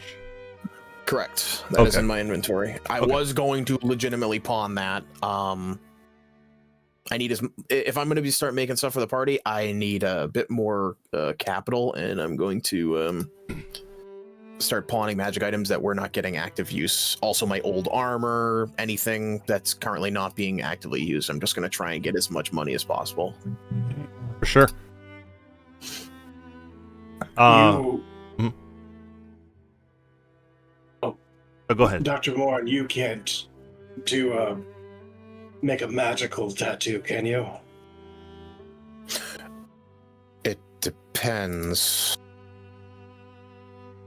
In what way do you want one? Like one that's temporary or one that's permanent? Yeah, I was looking for a henna tattoo. No, there were Pulls out like the sheet of the ones that you have to heat with water. Some of the monks, the higher trained ones in my monastery had tattoos that it strengthened their striking ability. I believe that's a question for the DM, as I think I could, but he would have to decide that. What kind of tattoo did you want? I'd have to go and find the exact one again. But it isn't like homebrew or anything like that. Is it the Elder just Claw? gives- Yeah, it's I believe I can make that. I mean, I can. I just, again, gold. Time. this should do it.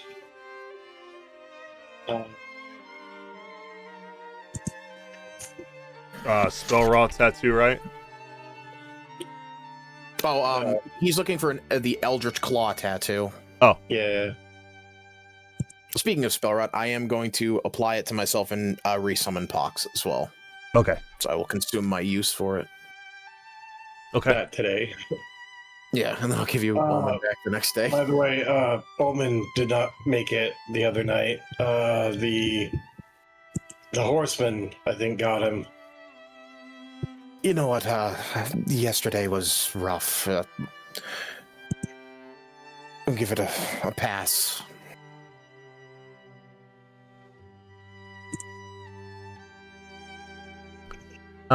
For Clarence and Ginger, was there anything you guys want to discuss or do in town for the day? Since it seems like at the moment, from when Dr. Moore, you look outside, it looks like a ghost town. There's no one walking around outside. But you also don't see any creatures meandering about from what you can see. There was a bookstore that Clarence was going to go back to. Okay. So to follow up with like what we as everyone wanted to do last week, which I agree, especially in this instance, are we going to go to the store, each stores together, so that we're not actively splitting up? Especially because you could get jumped at any fucking time at this point. Ginger is pro group shopping day. Okay, I'm pro not getting jumped by an alien, so.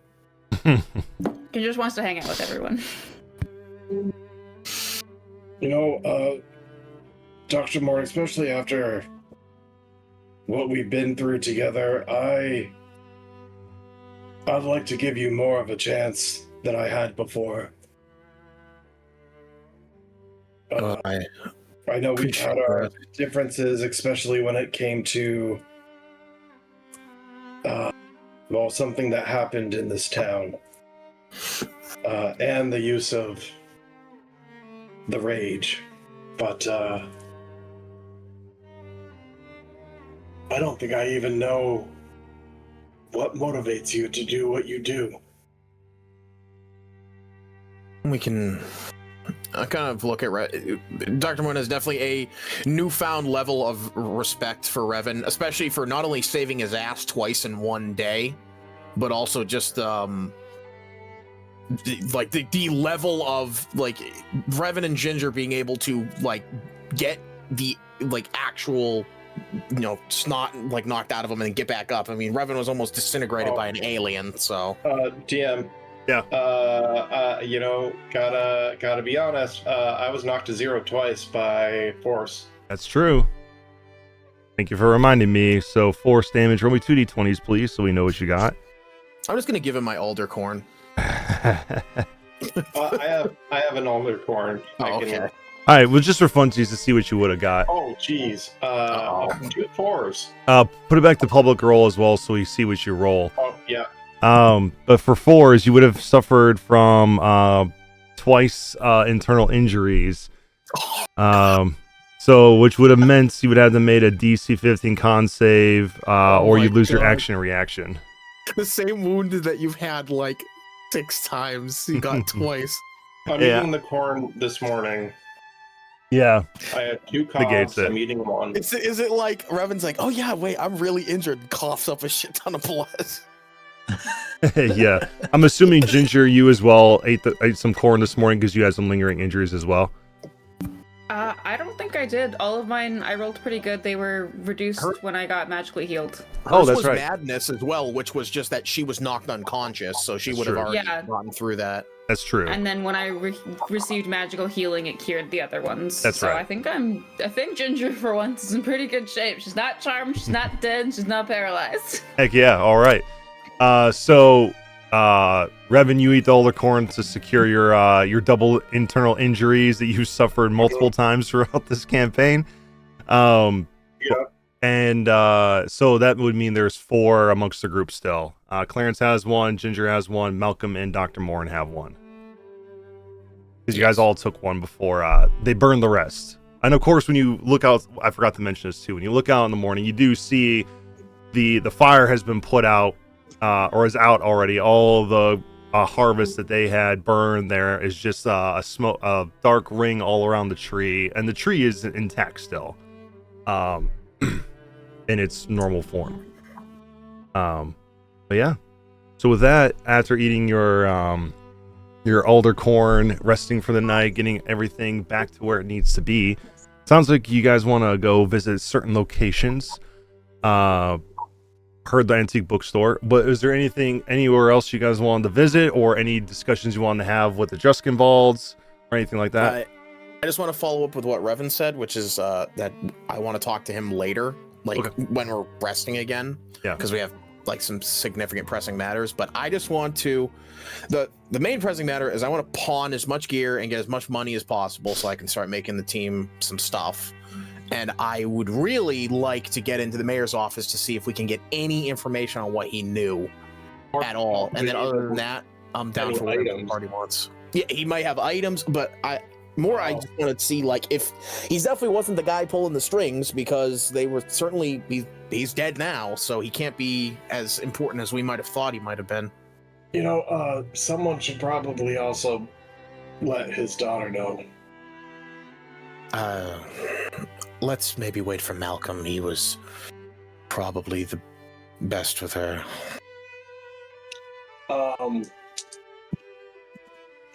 I do want to go to the edge of the woods, though. I need to ask a favor of a friend of mine. Do not go alone. No, I'm letting you all know so that we can go there. It's a ranger friend of mine.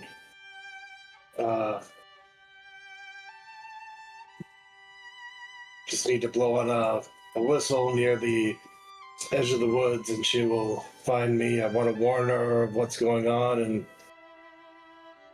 see if maybe she has a training manual or something that I can be reading while we wait. I'm also going to pull the tooth out of my pocket and hand it to Ginger and say, don't know if you need this back, but it's not working anymore. Oh, yeah, they tend to do that after I have a bit of a rest. I gotta pull out a new one if we want to do that again. No, right now. We're staying all together at the moment. If you don't need it, I prefer to keep it. You can... It already grew back. You can have one of my teeth if you want. Sure. You know what? You hear your feral weasel like. Yeah, I put him in the closet. There's a guy here that might barter for teeth. That's exactly what I was. And I have a whole bunch of teeth still in a little bag that I can go and. Wait, can we roll that back real quick? What? Okay, this house was really messed up, and when it used to be filled with weasels, and when the weasels died, or we fixed something that was wrong in the house, teeth would come out. And the dentist here, for some reason, keeps a drawer filled with teeth. I know that a witch here. His name is Randall Ram, if that matters. Yeah, he's also the doctor. Funny and weird. But the witch here had a thing about teeth. I was gonna say one of the women I saw was very weaselly, and she seemed to like teeth quite a bit. What? Yeah. Wait, where? When? Not like in person, like in my head. Well, technically not in my head. In Carrion's head. Okay, and this happened where? When? Oh, I told you about it already, Dr. Morris, when I saw the three hags. Oh. You didn't specifically say that did she acknowledge you, or was it more like you were seeing it like a fly on the wall? No, I think all of them acknowledged me. They were sitting in a weird looking house and talking to me. So is she still alive? We already knew she was still alive, but I didn't think she'd be able to reconstitute herself this quickly. I blew a hole through her. Hags are not so easy to put down. That is correct, yes. How do you kill... Okay. Sorry to ask this, Ginger. Not trying to be insensitive. How do you kill a hag for good, then?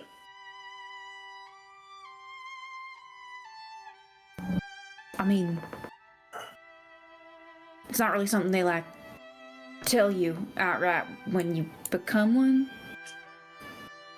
Usually, Are they trying to make you one of them?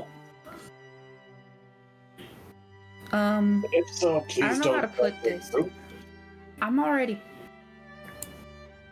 I think it might be late. Too late for that. She's already. Ginger taps her antlers. These weren't here before. I wasn't born with these. Don't think my mom would have been the same. So, And it's the same coven that...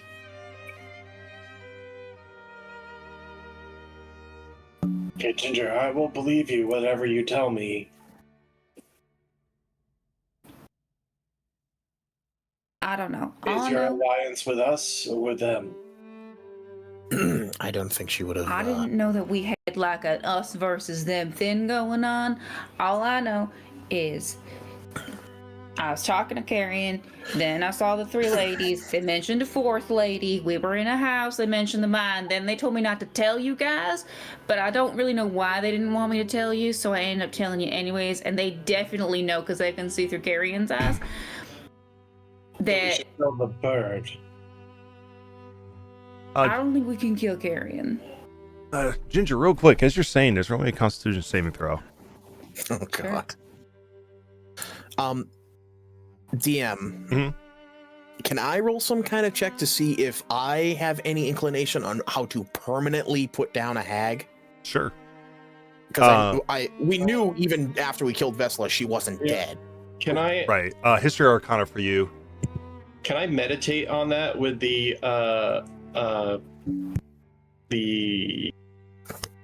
hunter feat? The Oh, if Pox. where the heck is it?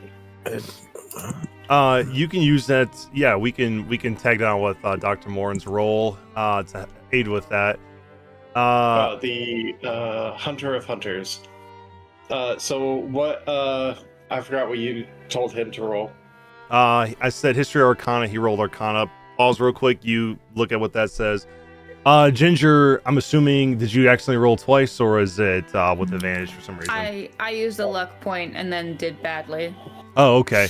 As you're saying this, you throw up on the floor, and all the substance on the ground, with what you've consumed for breakfast or whatever you've consumed alcohol-wise, comes out in like this black mucus-looking material. Wonderful. Sorry. I think it's probably something to do with Dad yesterday. Or I don't see any Is that to bugs do with in me that, do I, DM? I don't see any Are there any centipedes. centipedes, pigeons, or weasels in that? Oh, actually, when you look in there, you see a little dead baby weasel, like that hasn't grown any fur yet, like the fetus of one. I swear I didn't eat that. You I see, feel like I would have known. you see a dead centipede carcass, and you also see a small baby pigeon without any feathers in the throw up. Oh, it's grotesque. I'll clean it up. I will literally pick them up, disgustingly. okay, you probably want them. No, I take them. Jars. Well, they're also representative of each hag, Yeah. and they're because they also had effigies very similarly to them when the house was crooked. Correct. In Vesla's lair. And before you continue with your intelligence check, and with the assistance of your hunter of hunters, what you would know, Dr. Morin and Revan, with you guys combining what you would know about hags, the real true way to kill a hag or all the hags is to eliminate the coven entirely. Yeah. Because when one hag dies, they can simply spawn another version of it through their grotesque ways of creating hag spawns and create the. So you have to kill them all at the same time. No, not necessarily. Not You necessarily. just wipe the coven out. Yeah, you have to wipe the coven out before one or more are reborn. If you can take out all three before any are reborn, then the coven is gone and they're done. As long as there's no other hags at large in the area. So essentially, we'd have to kill each of the hags in their like individual layers, and then they'd have to be brought together. They'd have to come together to regenerate each other, and then when they're all together, we'd then have to fight them and wipe them all out in one fell swoop, essentially. Or you either would have to do that if that was the case. If they were able to have themselves reborn, then yeah, you would have to fight them again. If you took out one, then took on another, then the last one eliminated the coven before any are reborn, then the coven is gone, and you don't have to deal with them anymore, unless there's another hag out there somewhere that can rebirth them. But we do know there is one. There's a fourth one that we don't know the name of. You know of 3, because of the 3 effigies. Ginger knows from what she said to you. She knows of a 4th woman. There's no necessarily not lending if it's a hag or not. They just mention another woman. Well, for now, maybe let's not have Ginger talk ill of the hags, so she does not continue to be ill. I think it has more to do with me telling you guys things other than talking ill of them. I wouldn't talk ill of my grandmother. I don't know. They gave me familial ties. I'm gonna go drink some water. Sorry about that. I'm ready to head into town. As soon as Ginger leaves the room, to Clarence and Dr. Morn, we gotta figure out a way to get her out of the coven. Clarence, while you guys are discussing this, Clarence, real quick, give me a medicine check. Okay. Let's see.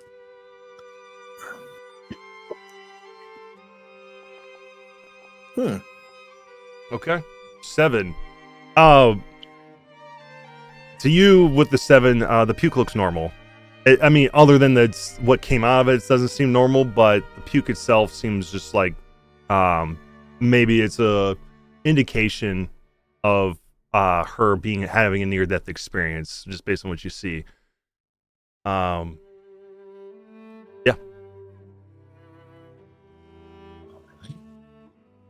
What, do you see something? No, I think maybe she's just feeling the stress of the whole situation. It's just getting to her tummy. It's making her queasy. I mean, she had 3 things, like, teleported into her stomach.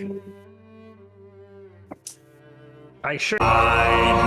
Is God's true gift. What thin black crape her love portends with hearts agape. Come, souls afflicted, I shall fill your house with all her cold and hollow truth.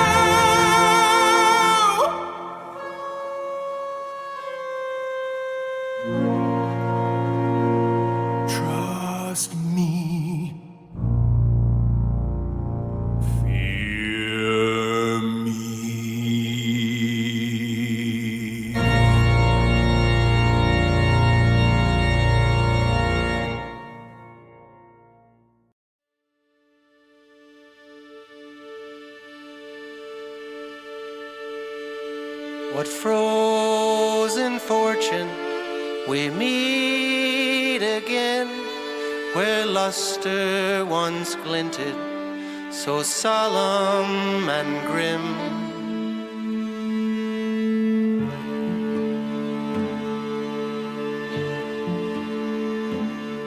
Behold how patient with hollow grace the eyes of the brakeman like 2 open graves peer into the gaping shapeless night wind, daring us to leave it all behind, and gliding on a mist that shrouds us faceless, all together so alone we'll ride, all together so alone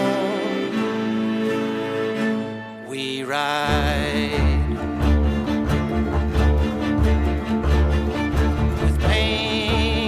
carriage, your fare's been paid. What use is honor on a passenger train? Beyond the glass, unyielding haze contorts your reflection and empties your gaze. Peer into the gaping, shapeless night wind, blacking out the windows as we fly. 1,000 pains encase our blurring faces, all together so alone we ride, all together so alone we ride.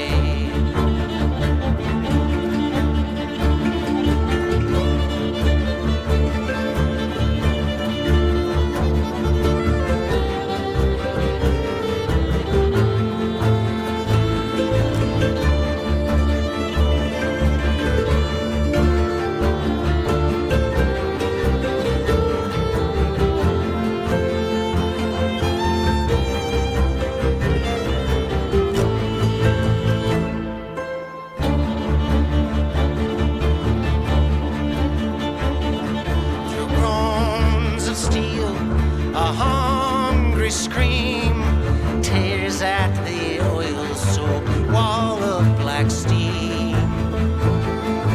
Bursting through that roiling squall, the twisting blue ghost light thunders her call.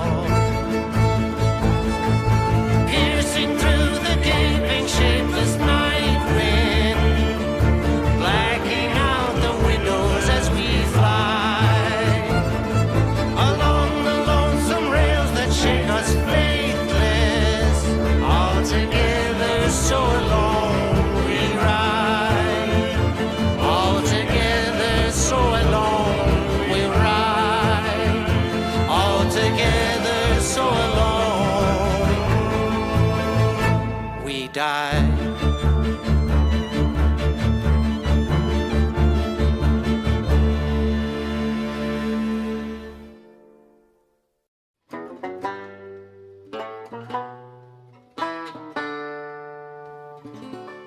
Under a sunken sky, 5 cold-eyed birds huddle in the sallow weeds, cackling at me. And it's times like these I hang my head and wonder why I never try to fight for myself. What a grim and gloomy scene, just you, the wind, the dying wheat, friendless, dreaming. You wonder if you're incomplete, a husk without a grain of seed, and that's what they see.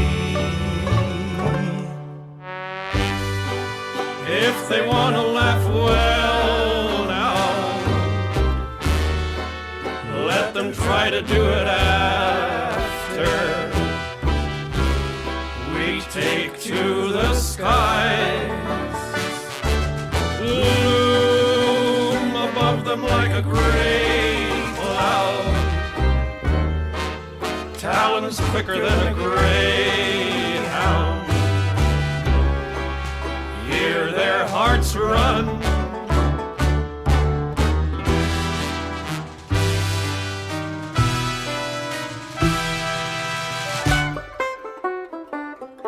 Out of all the things I've seen and done, in the back of my worried mind, I've never tried one.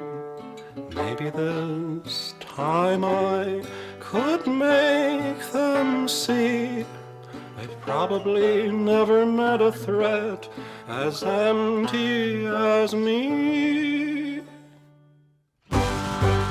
If they want to laugh, well now, can they do it while they beg me? souls. Funny how they keep singing, little empty bodies leaping to the snap of their bones.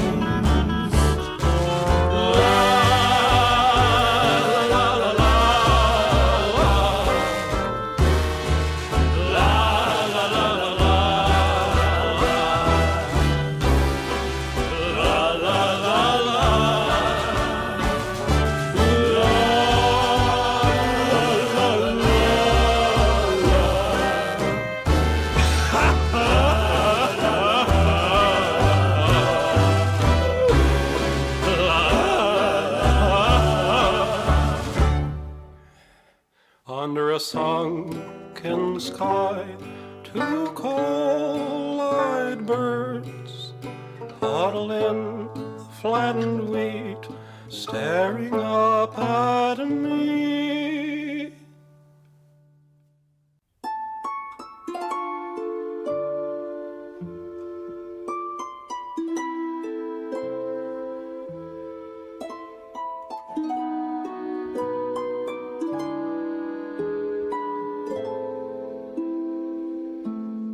Light of my life, wrapping me gently, leaves gliding up where spill into night. I've loved the world, shaped by these shadows, held in a long sweet song of time, time spent with you under a sky framed by the trees, bursting with light. Time could have stopped there, but then leaves shuddered still. Wind hummed along our beautiful world, moving to its own song. Fire rising, rest our breath away. Fill the skies with the songs we love. Flesh and senses born of rain. Fill the fields where your bounty reigns. Carry me through the night. My glowing ember light his face, so that I can remember.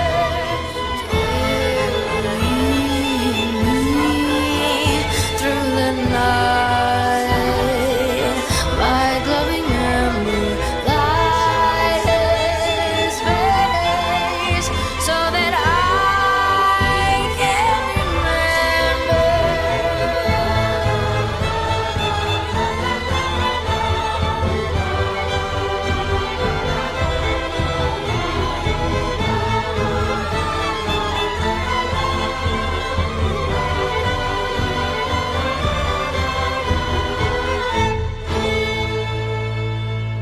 What is the use spending this last tear?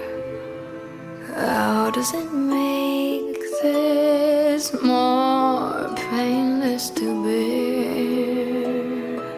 In a blink of an eye, I will be bone dry, drunk by the smoke-veiled flickering life, life spent with you under a sky framed by the trees, bursting with light. I should have stopped there, but then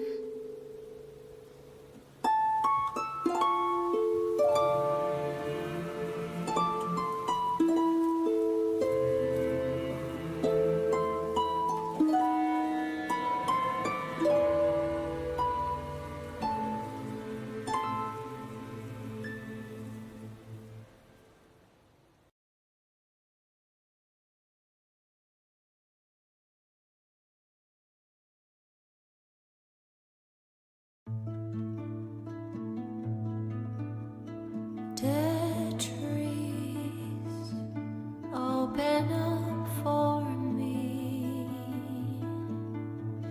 teeming with all these crawling thieves, gnashing and scratching over your rotted rings. Dead leaves make a bed for me tonight, where I may fall asleep, dreaming of morning, when I shall mourn for thee. Judge me not for what I've become. There's nothing more left to be done. All that remains is long dead and gone. Heavy sighs the rusted breeze, dragging over sunken peat. Roses once blood bloomed, wither in ashen heaps. Buried all these fleshed dreams, no more fighting night with their heat, slack and receding, cold as the earth where they sleep. Judge me not, my jury of bones, glaring from eyes gray as stone. Justice in black seeps from her rotting throne. Judge me not for what I've become. There's nothing more left to be done. All that remains is long dead and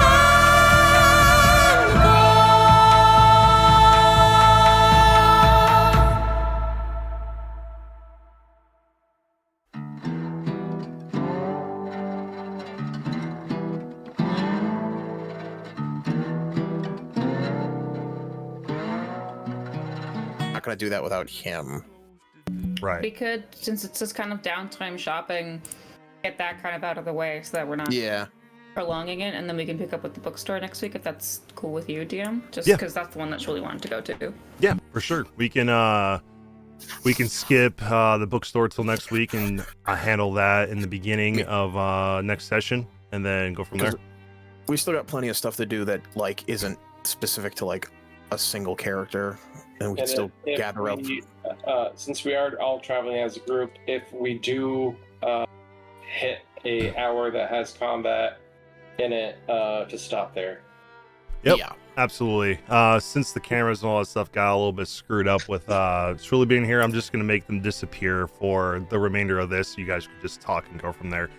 But apologies for what happened earlier. I was going to take the break pretty soon, but my computer decided to do it at that exact moment and force an update on me. So I apologize for that. Hopefully that doesn't happen again tonight, because that will not make me very happy. But anyway, we'll continue with what you guys individually, the three of you, wanted to do, and handle that. And then starting up on next session, we can go from there. But in the meantime, I know you guys were in the middle of a discussion before my computer sort of crashed on me. So was there anything you guys wanted to wrap up before you guys head into town? Me and Dr. Morin wanted to examine the puke. vomit. I have a pretty good medicine myself, so I wanted to assist Morin, and then I wanted to give him guidance. Sure. Okay. So Dr. Morton, you can roll medicine with advantage and add your guidance to it. Okay. It's pretty good. Okay. So 21 in total. I'm gonna send this to you in Discord. Uh-oh. You see thousands of microscopic bot flies.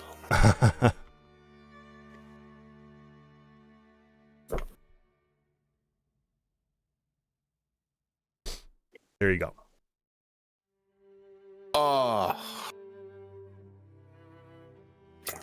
What is it? What do you see? Is she still in the room? I don't know. Did Ginger leave? I'm assuming since she said that she would be. Water. She didn't. She just. I don't think Ginger left the room. I think she just went to find a glass of water. Yeah. Yeah, she's in the room still. So she's got her glass of water.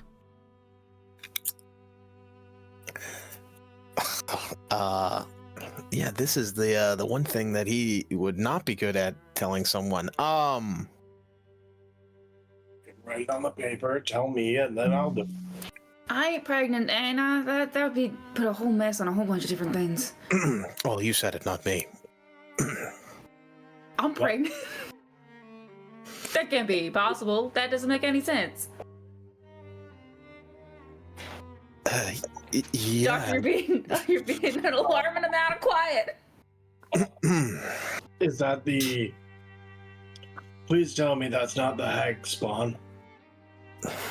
I don't know, but you are indeed showing early signs of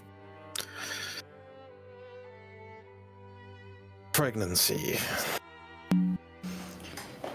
That doesn't make any sense. I'll be fully honest. Dr. Morn, with your medicine check and based on the recent discussions that you just pulled from your arcane knowledge of hags, this is how hags are reborn. Through pregnancy of their own hex bloods. Yeah, I forgot about that part.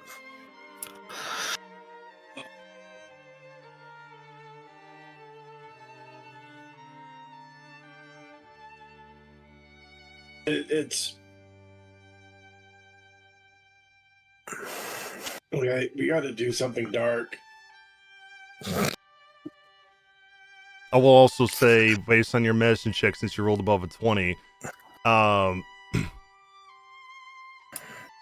removing a hag spawn, while it is currently in its incubation period, would most certainly kill her.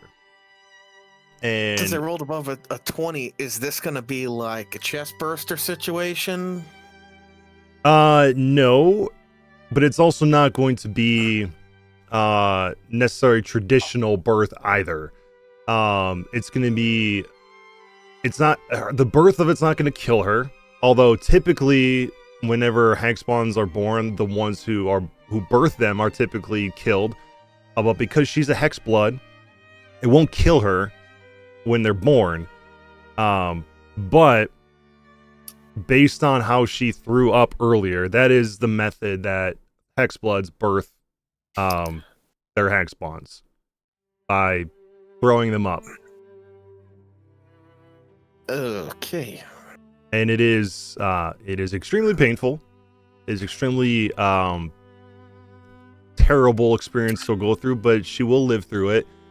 And that is also based on your arcane knowledge before. That is one of the main purposes Hexbloods are created, was not only to do the bidding of the hags, but also to be vessels of their recreation should they fall.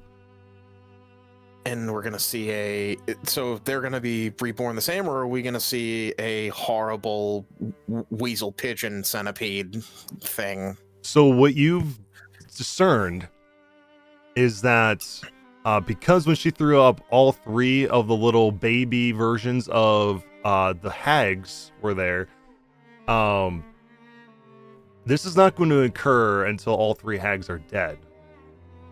And then once upon all three of their deaths, they will all three be reborn either individually or in some amalgamation, depending on how the birth goes.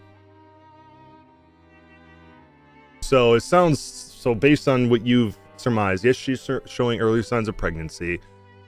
Trying to intervene will kill her, and it won't stop the hag from being reborn. It will just be, it will go through another method. And it is the term of her birth will not happen until all three hags are dead. All three hags are dead, and then once that happens, you'll probably have to contend with the whole coven at some point.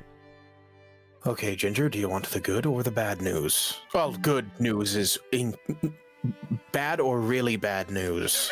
Am I gonna get fat? Am I gonna be like a burden to you guys? Because I'm not ready for motherhood. I could barely take care of my baby sister, and it killed me. No, you're probably not going to get fat, but so okay, so essentially, you are going to be a vessel for recreation of the hags, but you won't make them until they're all dead. That's the good, air quotes, news. Nothing's going to happen until they're all deceased. Here's the really bad news. When they're all deceased, you're going to expel them from your mouth, and it is going to be incredibly painful, and then we're going to have to fight all of them at once. Oh, thank God. Whew. Alright.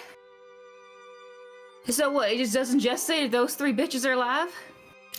You might show some signs of sickness as I gesture to the puddle of vomit, and other things might occur, but for the most part, you should be okay. Now, I will say this for you, Ginger. With this news that you've been given, you do remember when you spoke to them through Carrion, they did tell you not to mention them in your conversation with them. And because you did, they decided to use you for the rebirth rather than other methods. This was their plan all along, but now that you've directly gone against what they've asked you to do, they're now using you. Well then, that's not what Ginger thought they were asking her not to talk about. But she's been so open with talking about it. She thought that she wasn't supposed to talk about Carrion. But that's fine. She's having a panic attack. And yes, when she mentions Carrion, you do notice, Dr. Morna and Revan, that one of Carrion's eyes looks like a rather strange-looking stone. that thing be either destroyed or put away? And Ginger, let's not completely freak out now. You're one to talk. You ain't pregnant. Well, no, that is correct. I am not. But I would say more be calm because they might do something else to you. Well, then fuck it. Good. Then you guys will have to fight a bunch of hag babies. No, we probably still will. I don't know if you will be you if they continue to do things to you. Well, then one of you's got to put me down. No one is killing anyone. Let me just lay this out all on the table.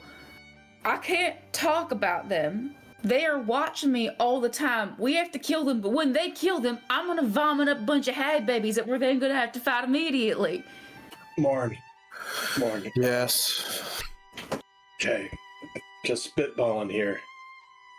Can you make the same kind of bag that once troubled me? I can, yes. Can we make that and put that stone in there? Do you want me to try and wrench the stone out of Carrion's eyes? I will wrench it myself. Let's not mess with Not the touch, hag's 'cause, items. they said that if Everything- bad things would happen, and already bad things are happening to me. Revan, any more aggressions against the hag's agenda will be reflected onto Ginger. I know, but if we can cut off how they monitor her.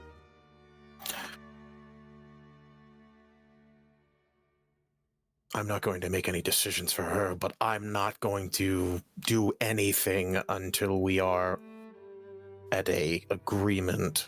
Or can't you dismiss it? It found her. Remember that. This ain't I don't even have the spell. Yeah, it found It's her in just the a window. bat.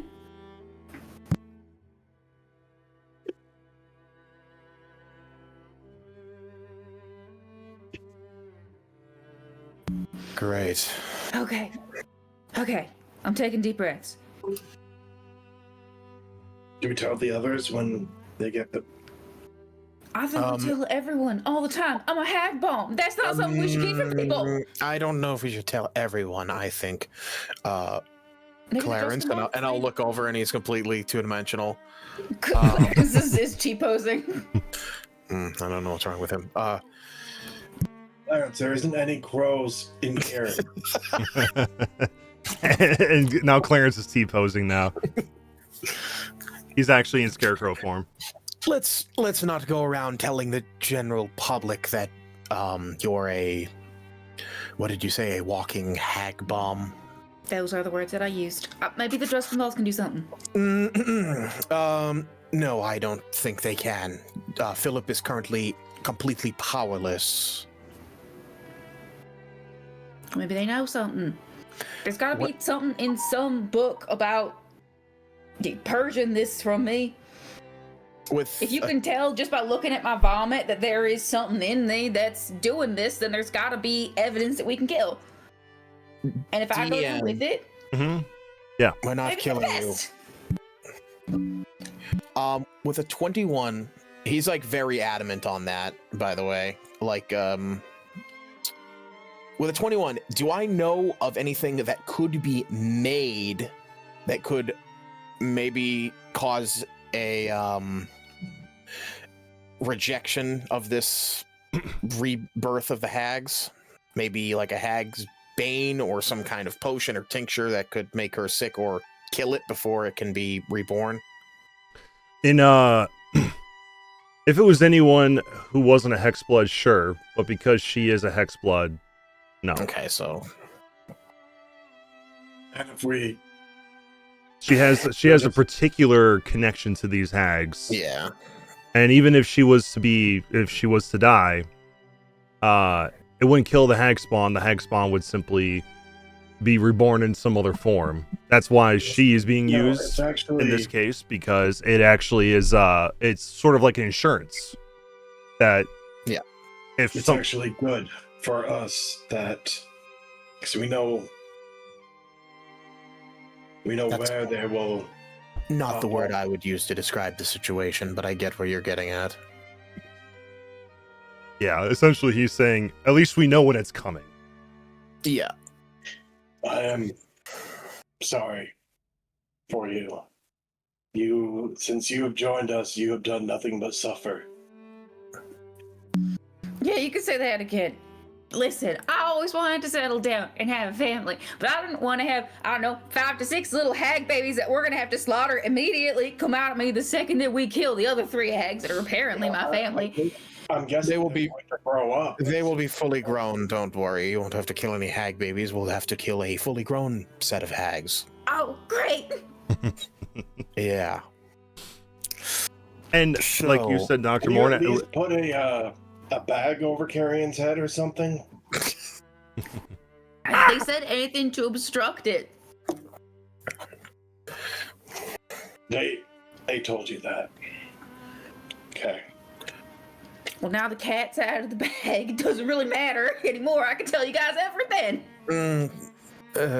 Let's Okay, why don't we change?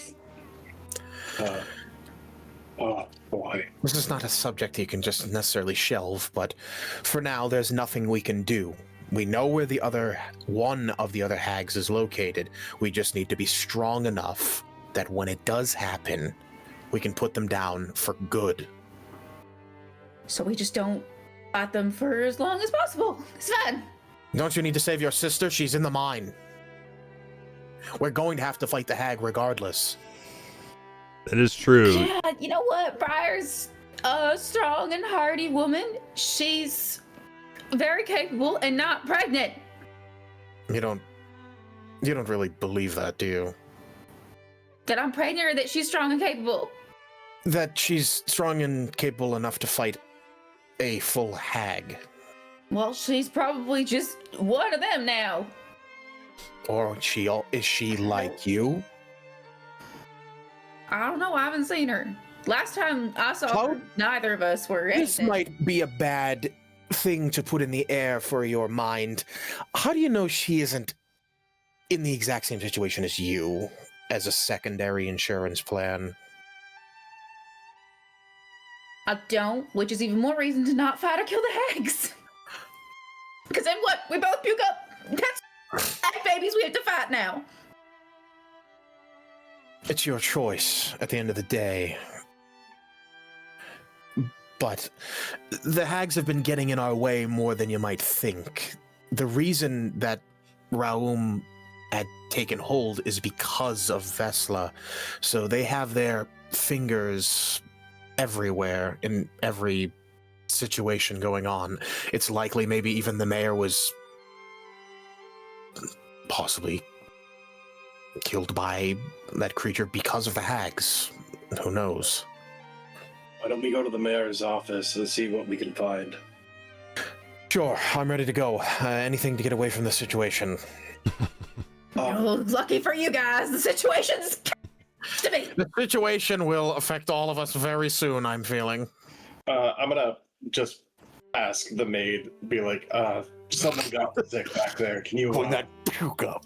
Oh, I'll certainly clean it up. This is, are you sure you're not sick? I'm actually with child, so Oh, congratulations. thanks. I'm real happy about it. Just so you know, I'm also a midwife if you ever need help with your birth. I don't think you're going. We'll be sure to give you a call. It's such an honor. Thank you so much, Mrs. Ginger. Please, I'll make sure food is prepared for you and to your liking. How unfortunate. We were just leaving. Well, of course, go do it. That's real sweet of you. We'll be in touch. I'm sure we will. Well, congratulations again. Thanks. Don't forget to pick a name. I think they already have names. Ginger's gonna leave the house. Okay. So Listen, as soon as you stay with us, but we're we're going to end up having to deal with them at any rate, whether you stay with us or not. And as long as we are successful, it's gonna happen one way or another. Yeah, I would say, Revan, based on what your thought there, your first thought is I mean, she could leave and be on her own, but if that were to happen, and you guys deal with the hags, she will be all alone when the hags are born, reborn again.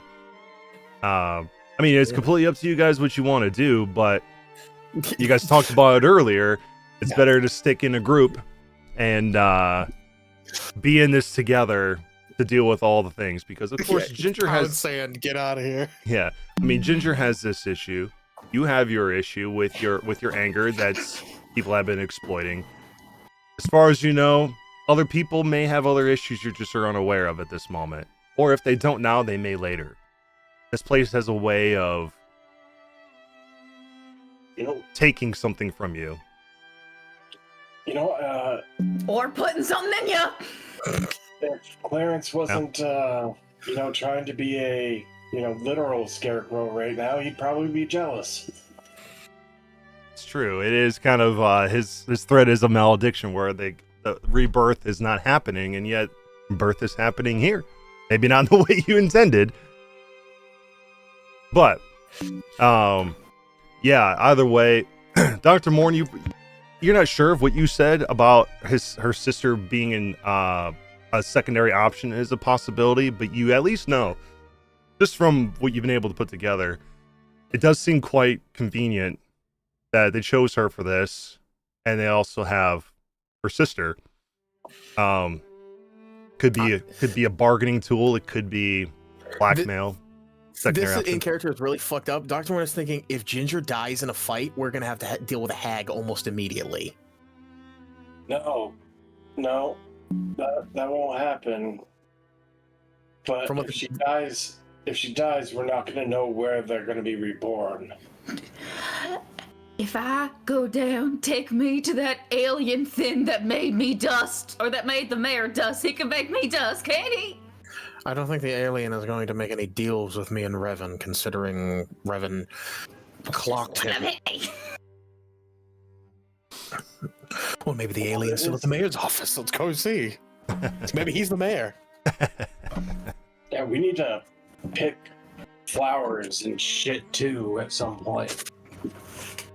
So you guys want to head to the mayor's office first? Try to talk to. I guess we'll head to town center and see what's going on. Okay. Yeah. Of course, you guys can discuss whatever you would like on the way over there. But as you're heading towards Founders Round here, the only person you see outside when you come up out here is is Rusty, who's currently standing by the tree. This dude is completely just like, I wish I had his mentality. Almost gets sacrificed and, sent to Nightmare Cornfield and just walking around while the whole town is abandoned, essentially. Mm-hmm. Rusty, you probably should go back to the manor. Oh, I feel quite fine. Last night was a bit of a blur. I just want to make sure my dirt's okay. It burns a bunch of spots here. Your dirt's fine. We'll make sure no one takes it, okay? Okay. Well, if you don't mind, Francis, Huh? You didn't happen to see any creatures while you were out here, would you? Oh, I see you. I see Mr. Revan, who's kind of a creature. Not us. I meant, like, Monsters. things that don't belong in the town. Monsters. Oh, not yet. No. No, any giant 7-foot-tall floating things? I haven't seen anything floating around out here. An oak of many faces. We were right there. Could have used your help. Oh, I wouldn't Says talk to we the got tree far. right now. The tree hasn't been one to talk to anybody. Not even me. Yeah, It's I know it's angry. It was, yeah, but now I don't even hear anything. It doesn't talk to me anymore. It's like it's not even there. Maybe you're sleeping. Your tree sleep? While Rusty is talking to us, I just want to slowly turn and look over to the mayor's office to see if there's anything going on over there. You don't see a living soul walking around or seeming to be moving around inside the building. Wonderful talking with you, Francis, and I'm going to just abruptly start heading over there. You too, Kind of Doctor? gesturing. Thing is, back in that office, if it has made that its home, we are booking it. That's why I'm going to do this, and I'm going to send Pox ahead to kind of sneak and peer around the corner, and I'm going to look through his eyes, essentially. Yeah. When you send Pox inside, you don't see a single living creature or of any sort inside. He doesn't even detect any like missing blood, and you've injured the invader. The alien, yeah. Yeah. He doesn't sense anything. It seems clear, and I'll kind of snap my fingers and have Pox come back. Yeah, he'll come back. Kind of look to the both of them and say, do you want to go in? I would go inside soon if I were you. I don't know if there's anything gonna come out anytime soon. You mentioned a creature. He might come out anytime. I'm gonna head inside at some point. I'm gonna go inside the bread Ginger store. walks in. If I'm dust, y'all are better off. Bye. No. Goodbye, Francis. Hi, Doctor. You've been nothing but a help to us. Not a burden. And even this infliction, we spin it in a positive way. I'm down for good. Thanks, Dr. Mort. Raven, I know I ain't a burden.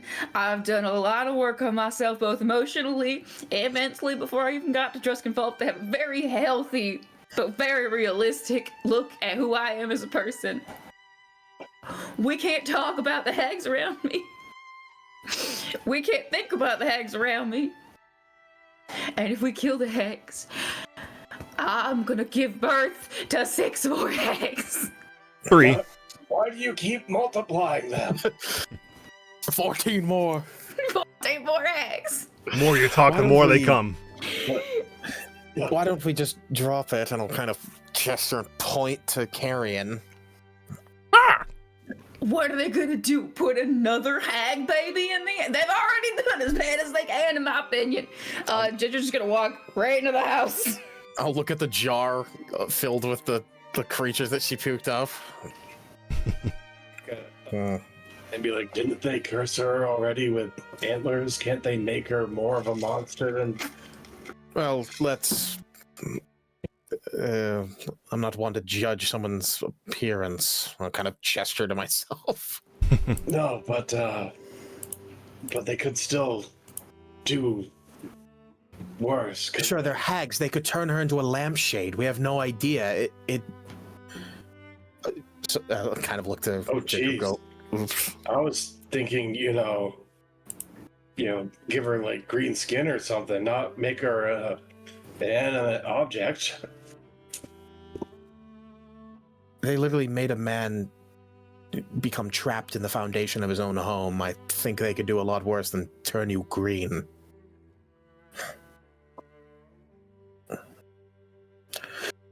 Mayor's office. Yep, I'm just. I figured there's a walk and talk like through the because you said the mayor's office is at the back of like the whole like speaking area, like the all that. And, Is it everything just as we left it? Yes, it is. Well, yeah, when you walk inside, everything is as you left it. When you come inside the mayor's office, it is cleaned out. Fuck. Except roll me an investigation check. But from initial glance, everything is cleaned out. All of us? Yeah, whoever wants to. Yeah, 100%. I want to, and I'll have Pox give me an assist and look around as well.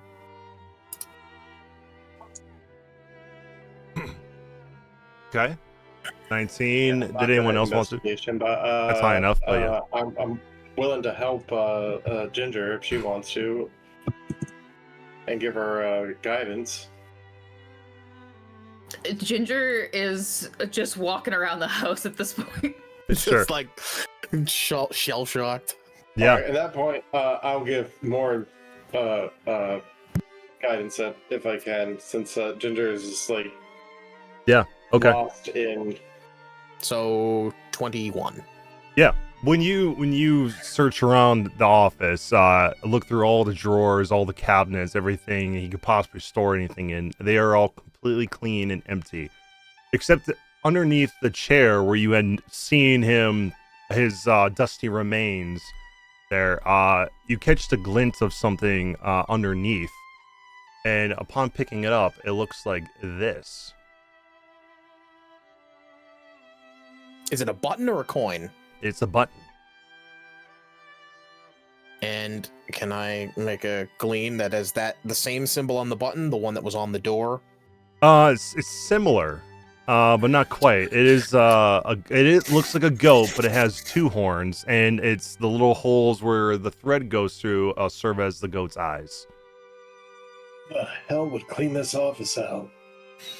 I could make a couple assumptions, but his remains aren't even here either. Well, you know what I mean. His dust, his clothes. I want to look to the broken window in his office that we Mhm. saw last night. Mhm. Does that look repaired? No, that's still broken. I want to look for footprints. Okay. I know the alien was like levitating, but I want to see if there are any footprints. You know, that stupid dog person had that nice spell. It was useful that one time.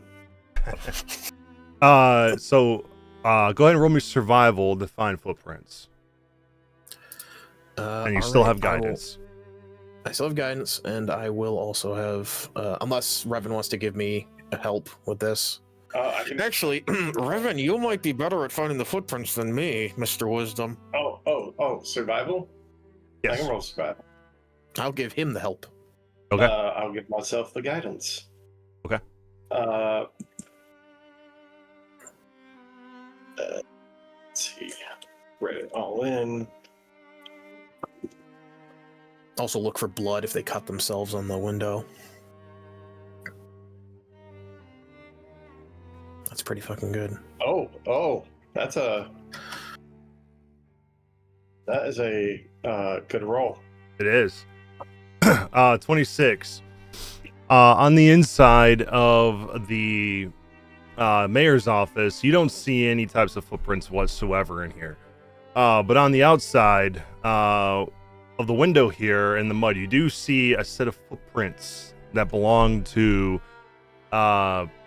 they look like shoes that belong to some sort of humanoid of some nature. What you can discern with that 26, these seem to be about a size 13 men's. Deeper the imprints, are they heavy? They are somewhere in the middle. They're not deeply imprinted, but they're not like light on their feet either. Somewhere in the middle. But that is a big footprint. Size 13. That's an odd. It's gonna be a really odd big guy. Well, he's not heavy, so he's not like a heavy set guy. So he's like mid-range height and weight with a huge foot size. Do you want to?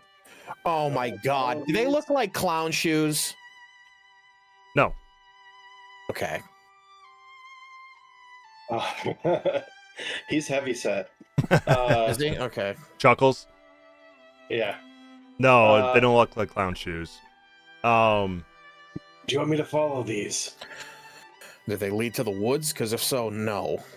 I won't know unless I follow them, and I need to go to the edge of the woods anyways. Won't go into the woods if You can see the path leads north in the town through Founder's Round. Oh, okay. Yeah, so I'm gonna start following it. Okay. I'm gonna pocket the button, and I'll follow suit. I'll kind of like try to snap my fingers to pull Ginger out of her daze and say, We found humanoid footprints leading out of the office.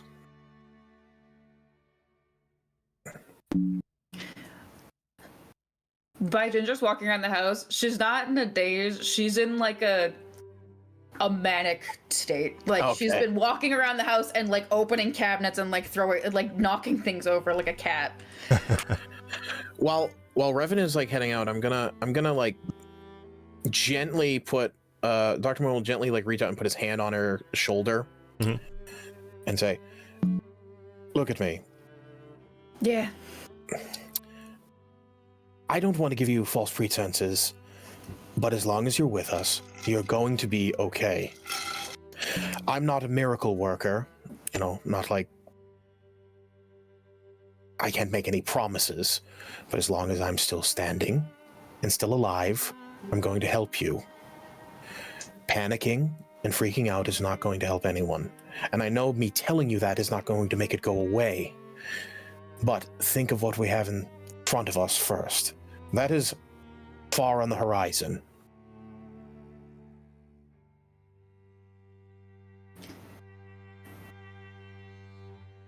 Far on the horizon, meaning I'm a problem that y'all are gonna have to deal with when the time comes. You're never going to be a problem. It's a problem I'm dealing with right now.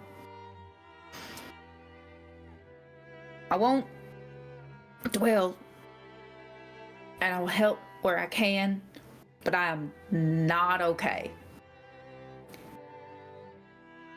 And you can say that I won't be a problem and that I'm not a burden all you want, but the point of the matter is my presence is more complicated right now than it isn't. Can't deny that. No, I'm not going to deny it. And Complicated. I'm also not going to say that this might become burdensome, but I think the combined backs of all of us can bear that burden. Yours might be able to. I don't know if mine can. Let all of us carry the burden for you then. Well, until the burden comes, I'm carrying. So, That's carrion, actually, and I'll point to the bird. Ginger will laugh, but like for way too long. Alright, you guys found big footprints. Great. We are the worst. And she does this, and both of you guys get a bardic inspiration. We are the worst two that could be helping her through this right now. Where's Malcolm and Clarence? It's I'm going fine. to. I'd appreciate a more honest approach, anyways. Best person to have near you is a doctor. And she'll just toss both of you a bardic inspiration.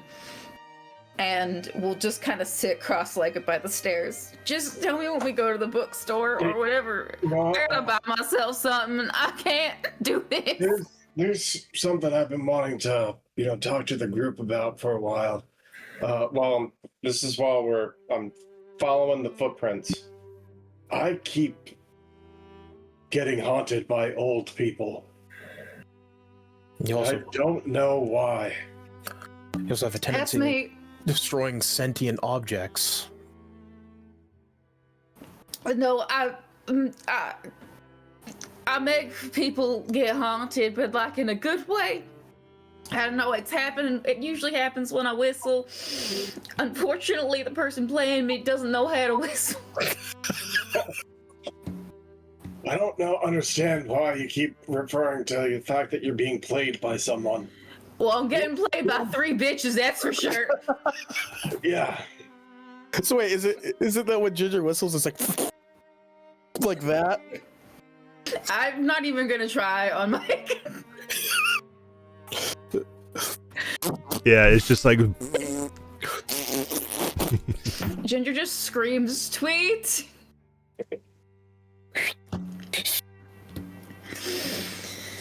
Thought it was pronounced X now, but okay. Oh, I've never heard of that. We should make that. Yeah. So I think where the did ghosts are where did mean. They're friendly. Don't worry about them. Unless you're seeing other ghosts, then I can't help you. You You should have seen it. I beat up a house yesterday. And a train. That was a while ago. Yeah, I did beat up a train. It's true. Is all architecture here evil? It kind of comes off that way, yes. Oh yeah, we had. I should have just beat up the crooked house, but now we get to. Hindsight's 2020, I guess. If you just started punching the house, maybe you would have just killed the hag outright. Where do the boots lead to? Yeah, as you're following the footprints, they eventually lead you to the front gate of the Druskenwald estate.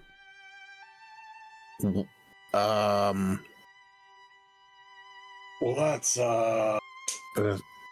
that's peculiar. These are fresh prints? Like, they have to be... They're at least about 9 hours old. And so the alien disintegrated the mayor, but we don't know if the alien is actually what killed the mayor then. Oh, you would assume that at least the remains of the mayor are... when we went him. and saw the alien, was the office filled with all of his stuff? Yes. So we informed them that the mayor.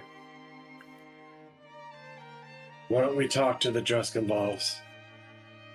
Because we told them that he's no longer there, and now they apparently have sent someone to clean it out. That's... Wait a minute. DM, Mhm. I'm just gonna throw this out there. What was the shoe size of the painter? The painter? Yeah, the guy who painted the portrait of Marius. Not that Was big. he a small guy? He was a relatively small guy, yeah. Okay. So it wouldn't be him. He was like a newcomer, so that's why I was immediately suspicious of him. All right, yeah, we did a big loop. While we're walking, I want to cast, richly cast, because I'm assuming it's a decent. We're walking fairly slow and following the prints. I want to cast Detect Magic to see if I can detect anything in the button. Sure. And then after that, I want to richly cast Identify. Sure. Yeah, while you're following the tracks, you can do that. You do. So you get magical detection from the button. It is a magical item. You also, when you ping it, your detect magic, you also notice the footprints are magical. Oh. And the footprints lead into the house. Okay, well, whoever did this is either a magical being themselves or their shoes are magic. Wait, I know what type of magic the shoe prints would be. Do I know what magic is it? Necromantic. Great. And the button itself also gives two different types of schools of magic. It gives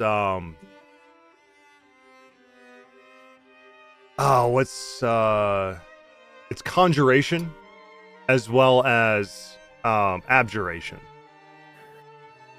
Interesting. DM, I hate to ask this, but the crooked man was awfully big. He was. Does anything from the way that this person walks seem odd? Yeah, like their gait, like their step pattern. Yeah, now that you mention it with your survival check from earlier, he does have a rather strange stride. Oh, why the hell? Why? But the boots do lead inside of the house. Do you follow them inside? Yeah. Revan would be the one to realize that it could be the crooked man's footsteps before any of us, right? With his 26. Yeah. Yeah.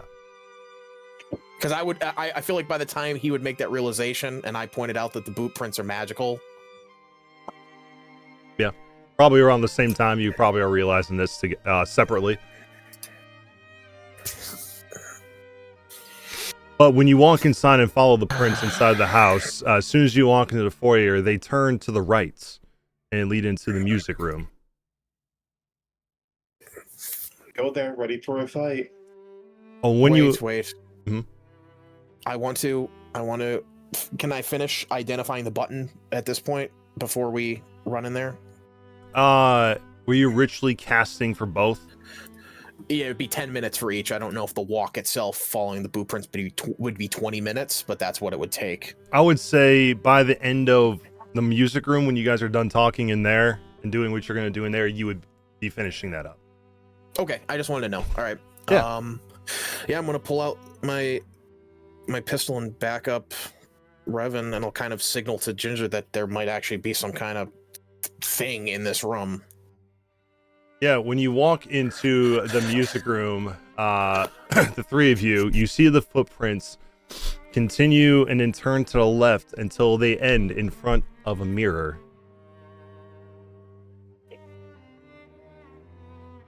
Go to the mirror and Wait. Does my detect magic pick up anything from the mirror? Oh, yeah. Don't go near that mirror. Wow, what is it gonna get you pregnant? What's the worst that can happen? Revan's gonna look in the mirror. I'm Yeah. not gonna go near it. I'm not going to approach it. I'm going to look in it. Yeah. When you look into the mirror, you can see you, Dr. Morn, and Ginger's own distorted reflection. As you remember from when you're in the music room, the mirror did give off a distorted, crooked reflection of yourself. And when you stare into the mirror long enough, eventually behind the three of you, you see a man standing taller than the both of you. The two of you recognize him. Ginger, you've never seen him before. Let me grab an image so I can show you what he looks like. The rest of you should remember this fine fella. Boom, boom, boom. This is what he looks like.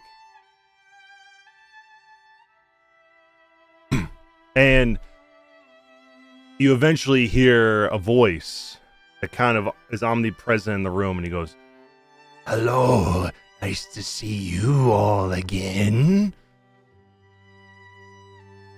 Can't necessarily say the same, Eustace. That's not my name.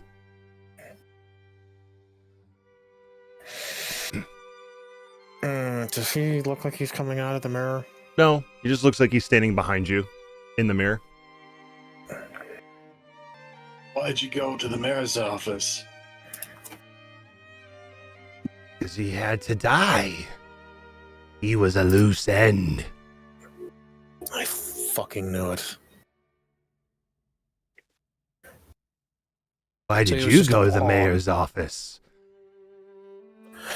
Well, yes, but we all are pawns in this game we're all playing.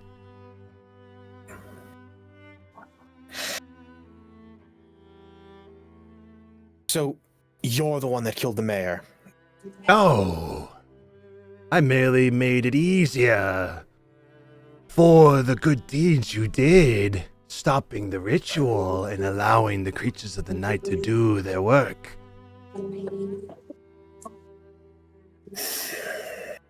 I want to. This is probably my only chance to do this before he disappears again. I want to try and analyze him as if for a fight. Sure. Like analyze him if you can fight him now, or if he's going to fight you. Yes, I wanna size him up. I know we can't fight him now because he's in the mirror, and I doubt we can actually get him where he is currently. But I want to kind of maybe look him like up and down and see if I can get any information on what he might be able to do from our interactions within the Crooked House or something like that. If we could actually take him at this point. Probably not, because we couldn't take the alien, but I will I wouldn't have you roll anything at this point. I will say, just based on the fact, you couldn't touch him in the house before. You probably can't now. He can still touch you, if he wanted to. But at this point, no, you couldn't take him on. Because he is a little too powerful at this point. There's still some things you probably need to do first before you would be able to go toe-to-toe with him. He still has some... We still have to find his physical form anyway, too. Right. Who you working for? We already know that. Well, no. The I doctor don't said know. himself, you I just know. met the guy. You just met me, but I already know you. Well, that's fine. A lot of people know me, apparently. You don't So want do this. your What you know about me? grandmothers. Is this something else that's terrible? I can't learn anything new about me today, man. Your grandmother send their regards. Great.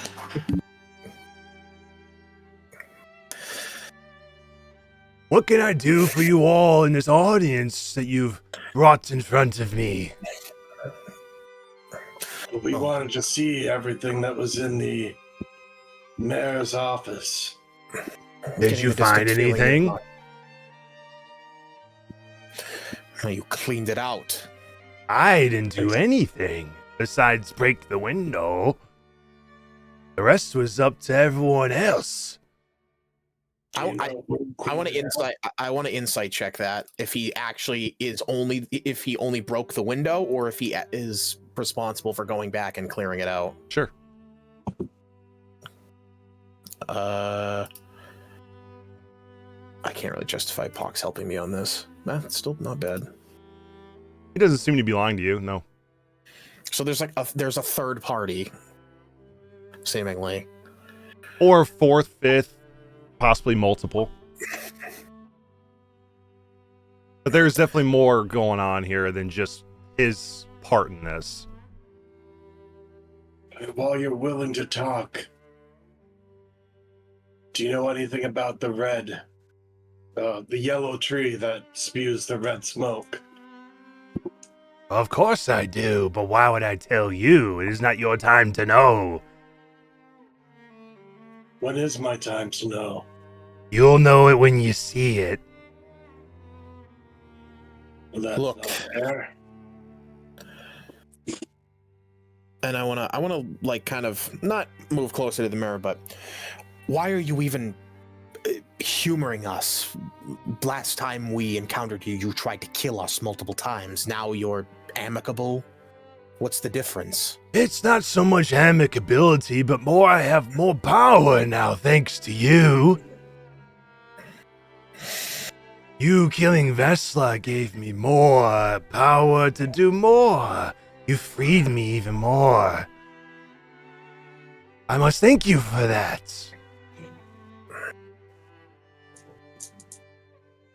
Fine. I'll agree that we made a mistake in freeing you, but it had to be done. I'm not free yet. As you can see, I'm in this mirror talking to you. It's not yet complete, but the first step has been complete. So now Did I the witches can... do this to you? What? Did the witches? Did they make you the way you are? Was it them? Oh, you are asking Or was questions you are not privy to know, Mr. Revan.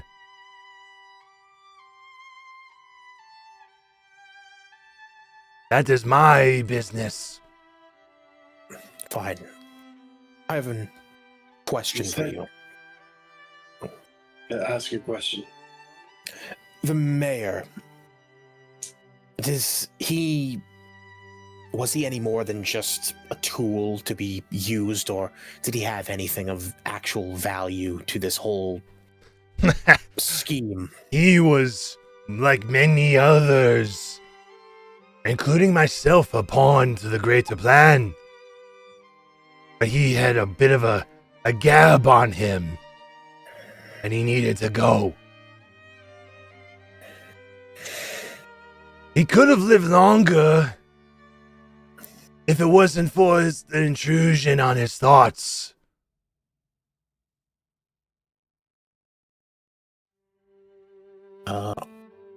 Yeah, I'm done talking to this monster at this point, unless Revan has anything to say to him.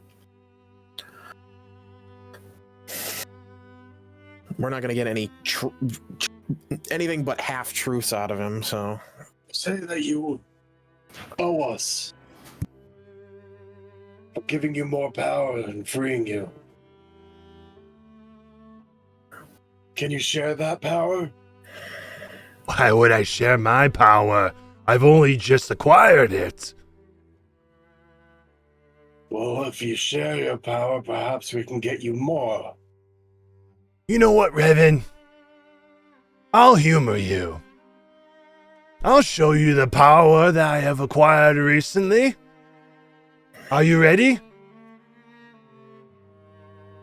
As I'll ever be. Ginger stands in front of him. And you'll see a hand reach out from behind you, Revan, and you'll feel a crooked, bent, almost cold-feeling grasp on your arm. As I need you to make me a Constitution saving throw. oh, Constitution. no. Okay. Would You you have a like? bardic. Would you like You do have a to? bardic.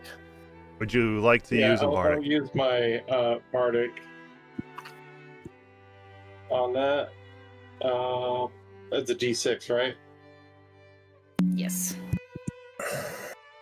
Ooh. Makes it an 18. Unfortunately, you need a 19. Oh, yeah. well, As you take 37 points Holy fuck. of damage as you feel your arm completely snap and break and twist till your limb right here that was sticking out is now placed in a complete separate direction. okay, I shoot the so- I shoot the mirror just so he lets go if that. And I try to deflect attacks on that since it's a physical attack on me, or no? No.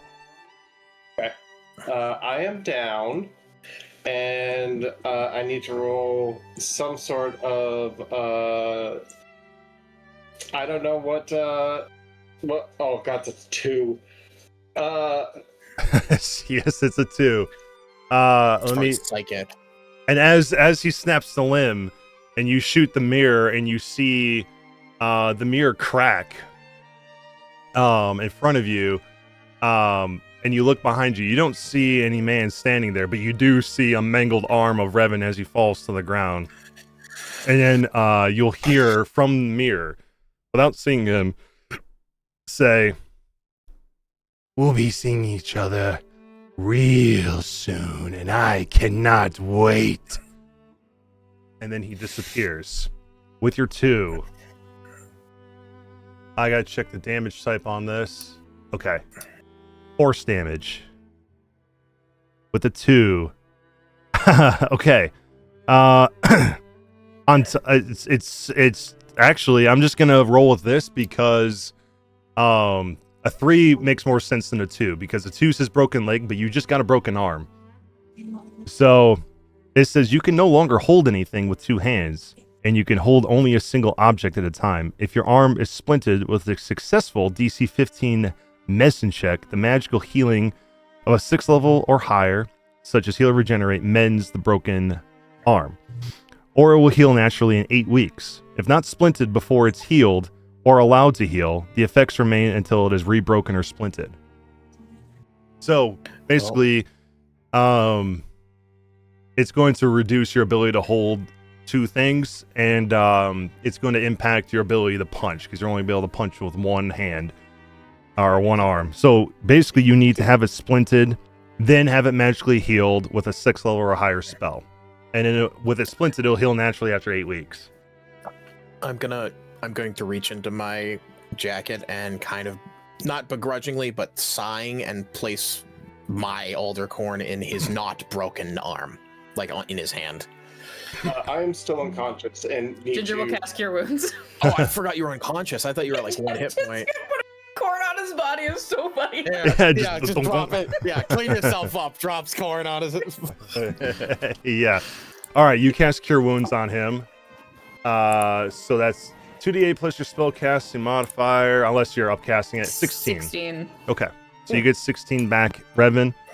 And you wake up in severe pain as your arm is completely mangled and crooked. I wake up screaming, what the, F word.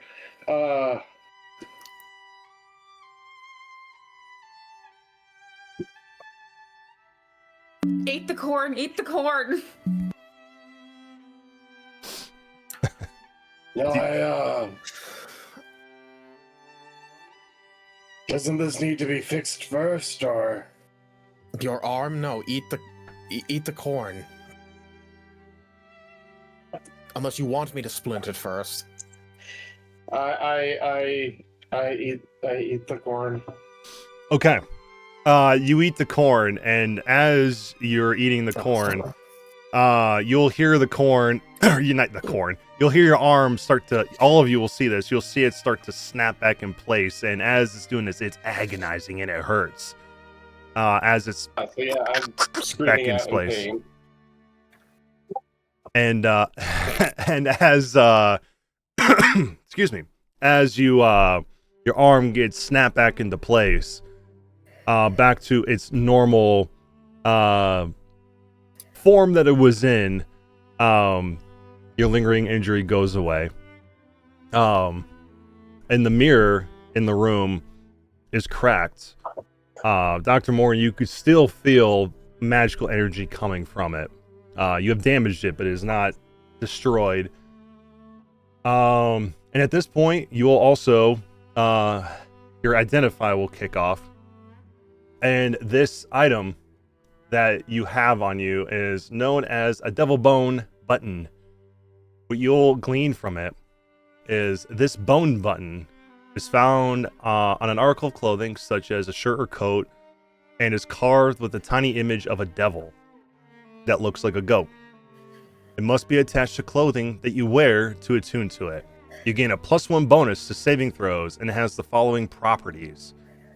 When you fail a saving throw while wearing the button, you can choose to succeed instead.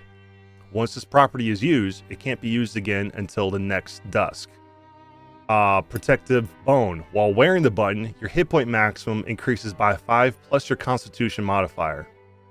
Downside to this, because it is a cursed item, it's called Diabolic Curse. It says when you finish a long rest, there is a 1% chance the button mysteriously is missing and your attunement to it ends. A devil with a CR of your level +3 or CR 20, whichever is lower, then becomes your enemy and seeks to destroy you. The GM determines the devil's details. When you use the improbable luck property, the chance the button disappears increases by 1. Okay, that fucking rocks. I am going to attune to this item when I get the chance. Let me put that in your inventory so you have it now. But yeah, you now have a devil bone button.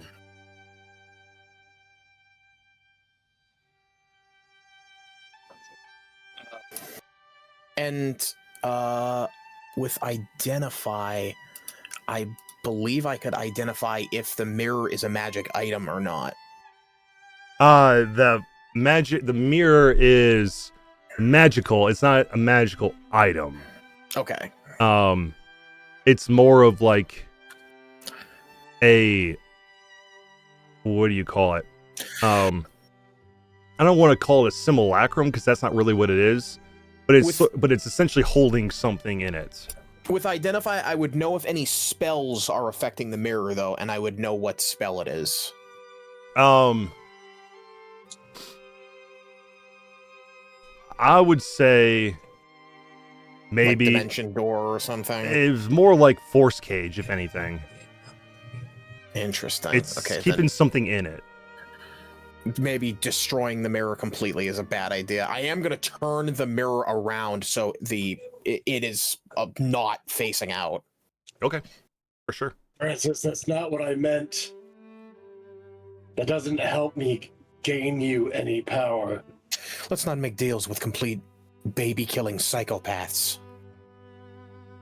Baby killing, you say? Maybe we could use the services. So who was it? Does anyone want to fill me in what just fucking happened? He's A crooked man just fucked my day up.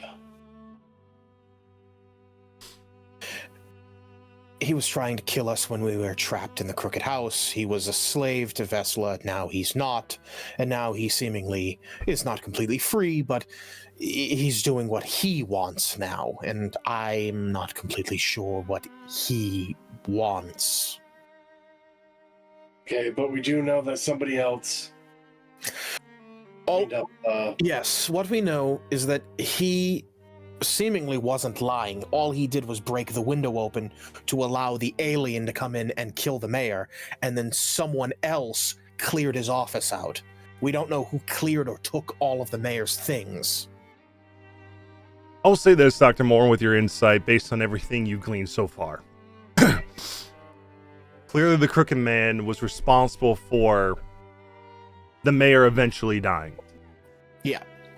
The invader out of space was the one who killed the mayor.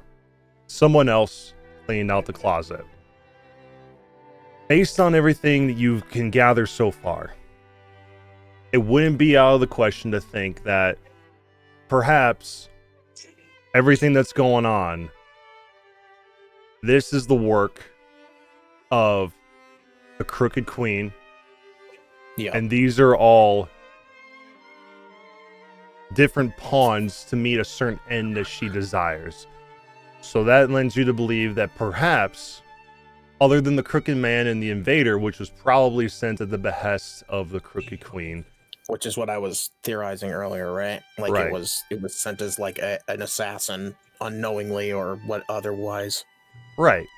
And you would also discern that there's clearly more at work here, whether it's the townsfolk or outsiders are coming in to clean it up and go somewhere else where you can't find them, or whatever the case may be.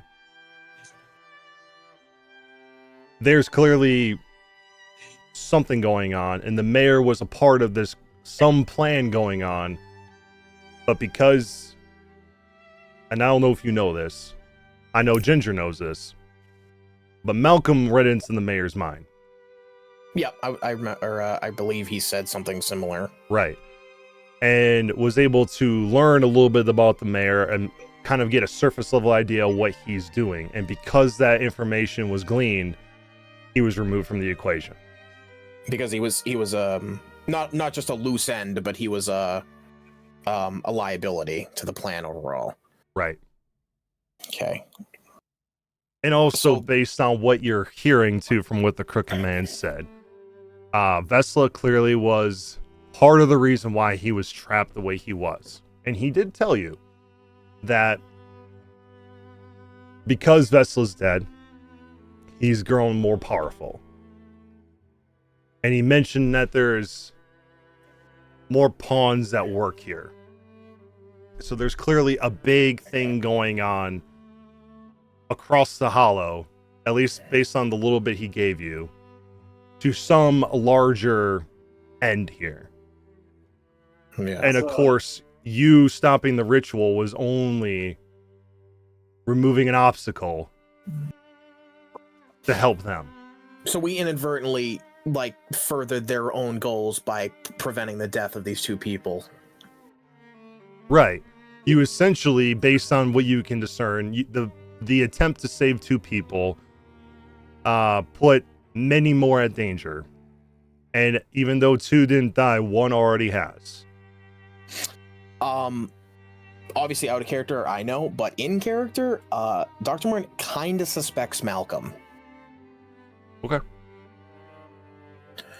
Not that he's working, but what is his end goal? Because he's the one that brought this plan to us. We wanted to stop their deaths, but the way we were going about it was we were trying to get food from Fox Willow to prevent it, and it happened anyway. Right. Right. So the mayor was probably commanded to do the festival no matter what, because whoever commanded him knew we were going to try and stop it. Right. And clearly it was made known right before the ritual happened that the mayor was clearly in cahoots of something going on Yeah. to have the ritual continue. So he was a complete patsy. Like he was most likely going to die regardless in this scenario. Maybe. If it wouldn't be out of the question that if the ritual was let to happen and the town was protected, 2 bodies would have hit the dirt and sacrifices would have been made. But because you stopped it, you've opened up the town to more than just 2. And either way, whatever plan that they actually had going into this, there was going to be some sort of death being given regardless. There was a whole plan by somebody that's either whoever would take a small portion, or if that was denied, they'd have free reign for however much they want. By proxy of the creatures assailing the town whenever they can.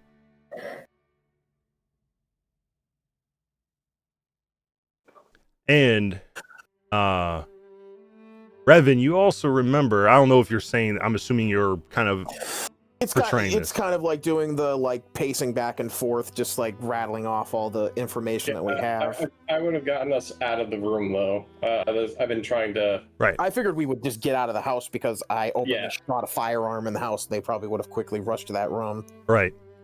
As this information is being presented to all of you, Revan, you do remember that the tree itself was exhibiting a hatred you didn't feel the first time that you talked to it.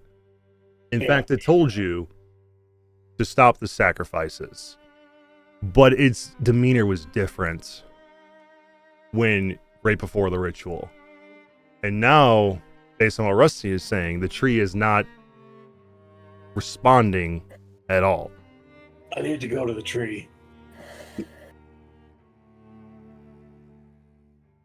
I thought this tree wasn't talking to anyone. Oh. I think the tree may have been punished for giving me what information it did. I think we're being actively manipulated. Oh. Yeah. Some of us more than... Not only are we being...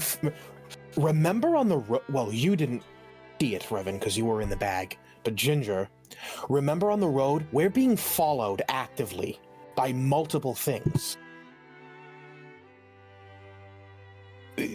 We are being consistently tailed by things we don't understand, and we're being manipulated, and we're playing right into the hands of this cult. Because we stopped the sacrifice now, they are far and away stronger. We've essentially saved 2 lives, but now we've endangered the entire town.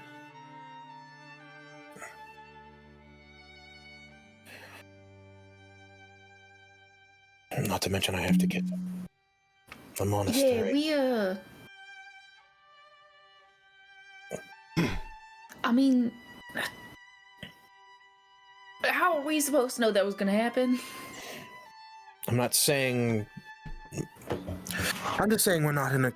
None of us are in a good situation here. Yeah, we're all kind of Definitely need to question creek without a paddle. I don't necessarily think Malcolm knew how bad the domino effect was going to be, but he is the one that wanted to do this plan. We need to talk to him. But in the meantime, I need to go and see the tree. I guess we're going with you, because splitting up at this point is not a... We're not doing that. I definitely need to go to the edge of the forest quickly. And then we can sell whatever you need to sell. And get whatever supplies. We need not only more gear, we need to get stronger. He just broke your arm by touching you.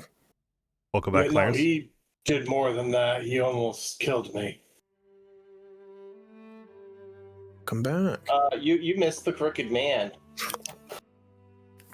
Is he the baby daddy? No. No, the heck, Actually, would be a lot better than what's actually happening. Yeah, let's get you up to speed here, Clarence, real quick. A lot of poop is hitting the fan all at once. I hope metaphorical. Yeah, metaphorical. Yeah. If one of you wants to sum them up, you can, or I can, depending on what you guys want to do. Essentially, after you left, I analyzed the puke, and it turns out that Ginger's pregnant with the rebirthing hags, and she will expel them by throwing them up once they're all dead. So she's essentially a walking time bomb in that regard. So once we beat the last one, we're then gonna have to fight them immediately again, but all of them. Yeah. We went to the mayor's office. It was completely cleared out, as in, like, there was nothing except for a single button. We found footprints leading up to the broken window in the mayor's office. His remains were gone too, his dust and his clothes and everything. The footprints led all the way back to the dressing of all the state, into the music room, into where a mirror was hanging on the wall, where the crooked man was remaining in the mirror. He explained that he was not the one who cleared the room out. He merely smashed the window, which then the crooked queen sent the alien to assassinate the mayor because Malcolm read his mind and he was a loose end. Basically a liability to their overall plan. He then instantly broke Revan's arm and knocked him unconscious when Revan said, "Why don't you give us some of your power?" He claims that we gave him more power because he killed the queen. So I'm like, why don't you share some of that power so we can make you more powerful? And he did. He certainly shared it. I do not get to make him more powerful because of that. I had to waste another corn because my arm was completely and utterly shattered. And we've come to the full realization that now that we have prevented the ritual and the town is completely open to being just constantly attacked, the cult or whatever is going on is now way more powerful than they would have been if we had just let the sacrifice go through. We need to talk to Malcolm, who's not here. We're the bad guys. We are the bad guys right now. Inadvertently. Suicide Squad run instead. We have inadvertently made it so more people in this town are most likely going to die to creatures roaming in if we don't do something. And you're headed towards the crooked tree. Yep. The Okameni faces. Yeah. Yes. The crooked tree. Yeah. Yeah. So you guys killing Vesla gave the crooked man more power, and which he put on full display for what he does, what he is capable of doing to Revan, because he asked for it, so he gave it to him. And like I said to Dr. Morn, everything that's been going on so far, he kind of explained already. The sacrifice was, even though the mayor told you bringing the food would suffice to prevent human sacrifice, it went through anyway, because the mayor was part of something bigger. Clearly why they're clearing out his space, so there's no evidence of it. But seeing the button that Dr. Morin got, which turns out to be a magic item, would lend to that at least at one point he was given a gift for his services, for what he's doing for the grander plan. And if the sacrifice were to go through, 2 lives would have been claimed. But because 2 lives weren't claimed, and because of how the ritual of the old ways works, and the coming of Omensnight, if that was to stop, instead of 2 sacrifices being made, the town will be open for as many as the powers that be would suffice it to be. So while you meant well to stop the sacrifices, you inadvertently opened the town up to essentially be a fish in a barrel for more, for as many as they would so choose. Because something bigger at work will get its sacrifices in its blood one way or another. And you inadvertently help them. And in character, at least. Dr. Morn suspects Malcolm has some sort of secondary agenda because he's the one that brought this plan into fruition. Right. And what I told Revan too was that after all this information was sort of, as Dr. Moore was piecing everything together, he also took a piece that he knew himself, that the tree, the Okamini faces, when speaking to it before, was beckoning him to not allow more sacrifices. But before the ritual was conducted, he felt pure hatred from the tree, which was uncharacteristic from what he's felt before. So now Revan is saying he wants to go talk to the tree. Dusty was saying the tree isn't talking, but Revan's going to try and get him to talk anyways. Yeah. And in terms of, may not be a bad idea. Right. And in terms of Ginger, yes. Because when she explained that she had spoken to the three hags through Carrion, because Carrion has a hag eye in one of its eye sockets, which allows the hags to see in with what's going on. And the hag specifically said not to let anyone in your group know of what's going on about us or Carrion or anything like that. And because Ginger basically immediately explained what she had saw to Dr. Morn, as punishment for it, they are using her because she is a Hexblood and because she is a basically a granddaughter to them. They're using her for their rebirth because they knew they would eventually die. And because of this, and she's going through something, to say the least, with all this information. We also can't talk about Bruno around her because of Carrion, nor are we allowed to try to block Carrion's eye or anything like that, or she'll be punished further. Right. They're also the ones responsible for her lovely antlers. So they could do other modifications other than making her their pregnant vessel. not only that, but they also have her sister. Yeah. Because she is threat of the kindred.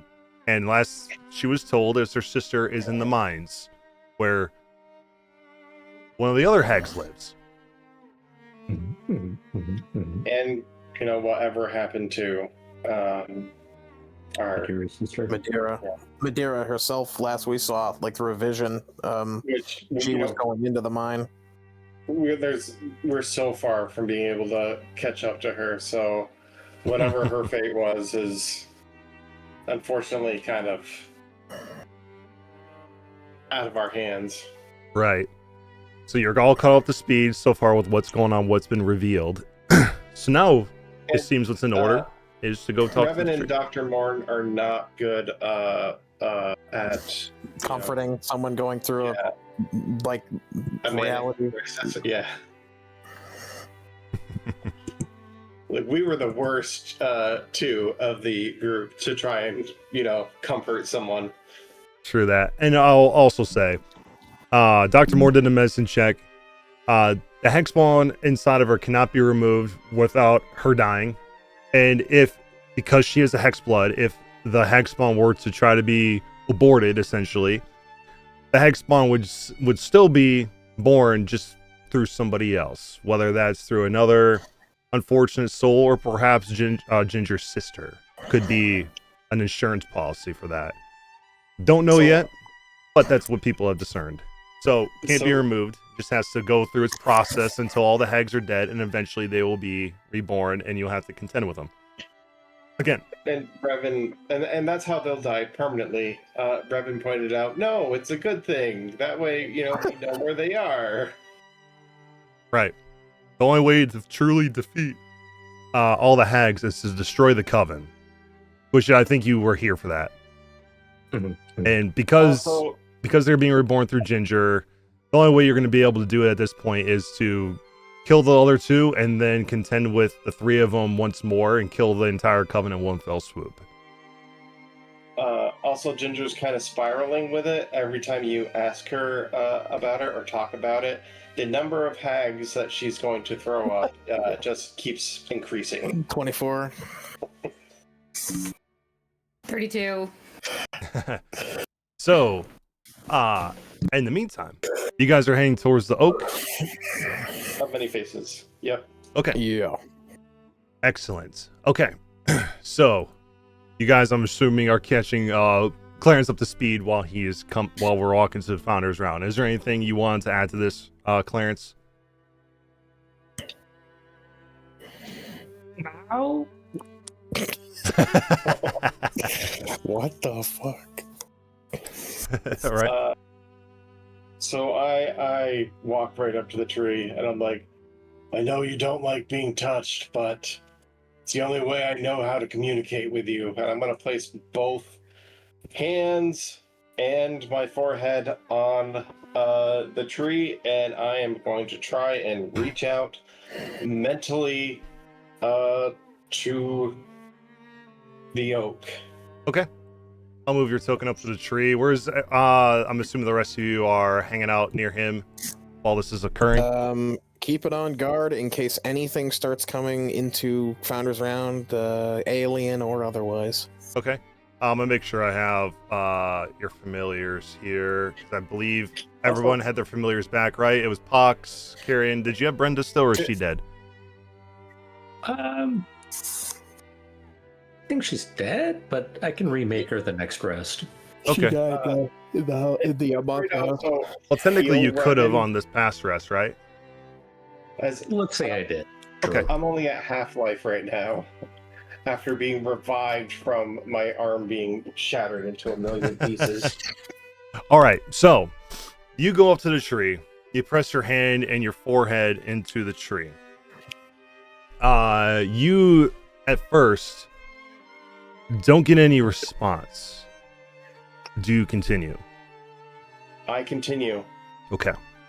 I say to it, I'm trying to do everything you asked. We've restored some of the land already. We prevented the sacrifice from being happen. We are trying to hunt down the tree. We are doing everything. Please, talk to me. When you say this, Revan, the rest of you notice this too. Revan, you feel something wet drip onto your forehead. The rest of you, as he feels this, you notice that the hundreds of faces carved in the tree are all crying this dark sap from each of the faces.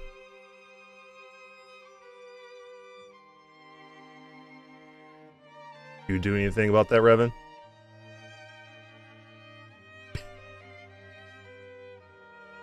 I know things went awry, and we will fix this. She is my prey. I will hunt her down.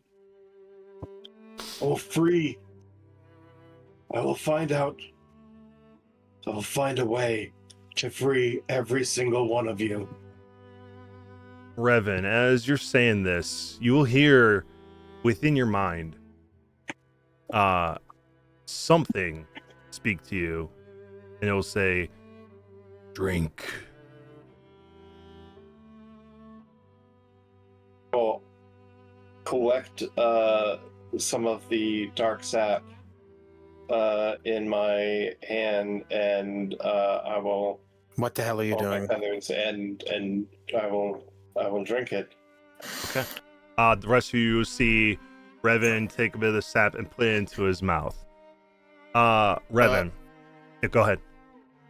No, I was gonna be. I'm just basically like, don't do that. Like before like as he's putting it in his fingers in his mouth to taste it. I'm basically trying to get him to stop because talking to this thing feels in put Dr. Moore's my- eyes like pointless. Other hand up to him, as in to stop.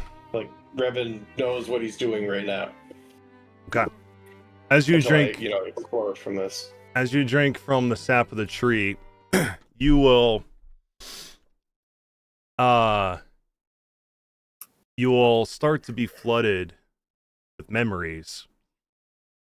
You will see through what looks like the eyes of a tree. From your presumption, the tree in front of you. when you look around, you see yourself in a forest full of trees like yourself.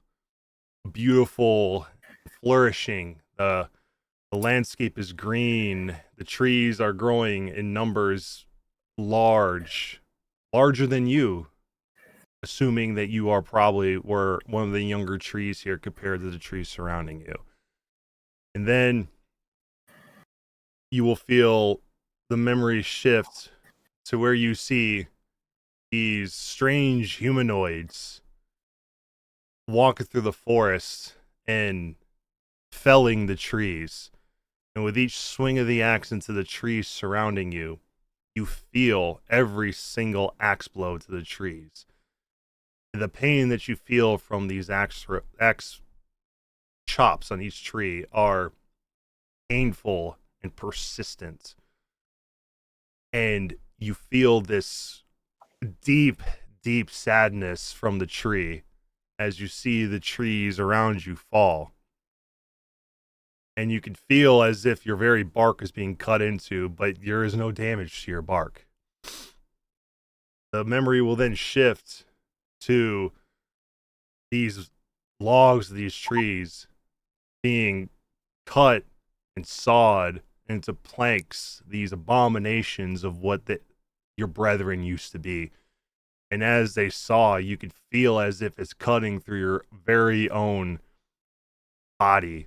Like if a tree had a skeleton, it'd feel like it's sawing through it, and the pain is, again, persistent and unending.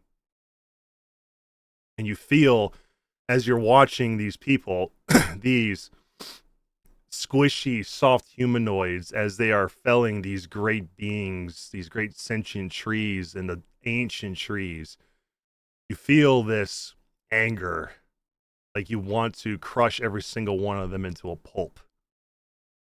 The memory then shifts to you standing here alone as these people are erecting the remnants of your brethren into these mockeries of buildings, feeling the nails as they're getting creating these odd crafts of abominations, as these squishy beings are creating this town all around you, almost as if a reminder of your slain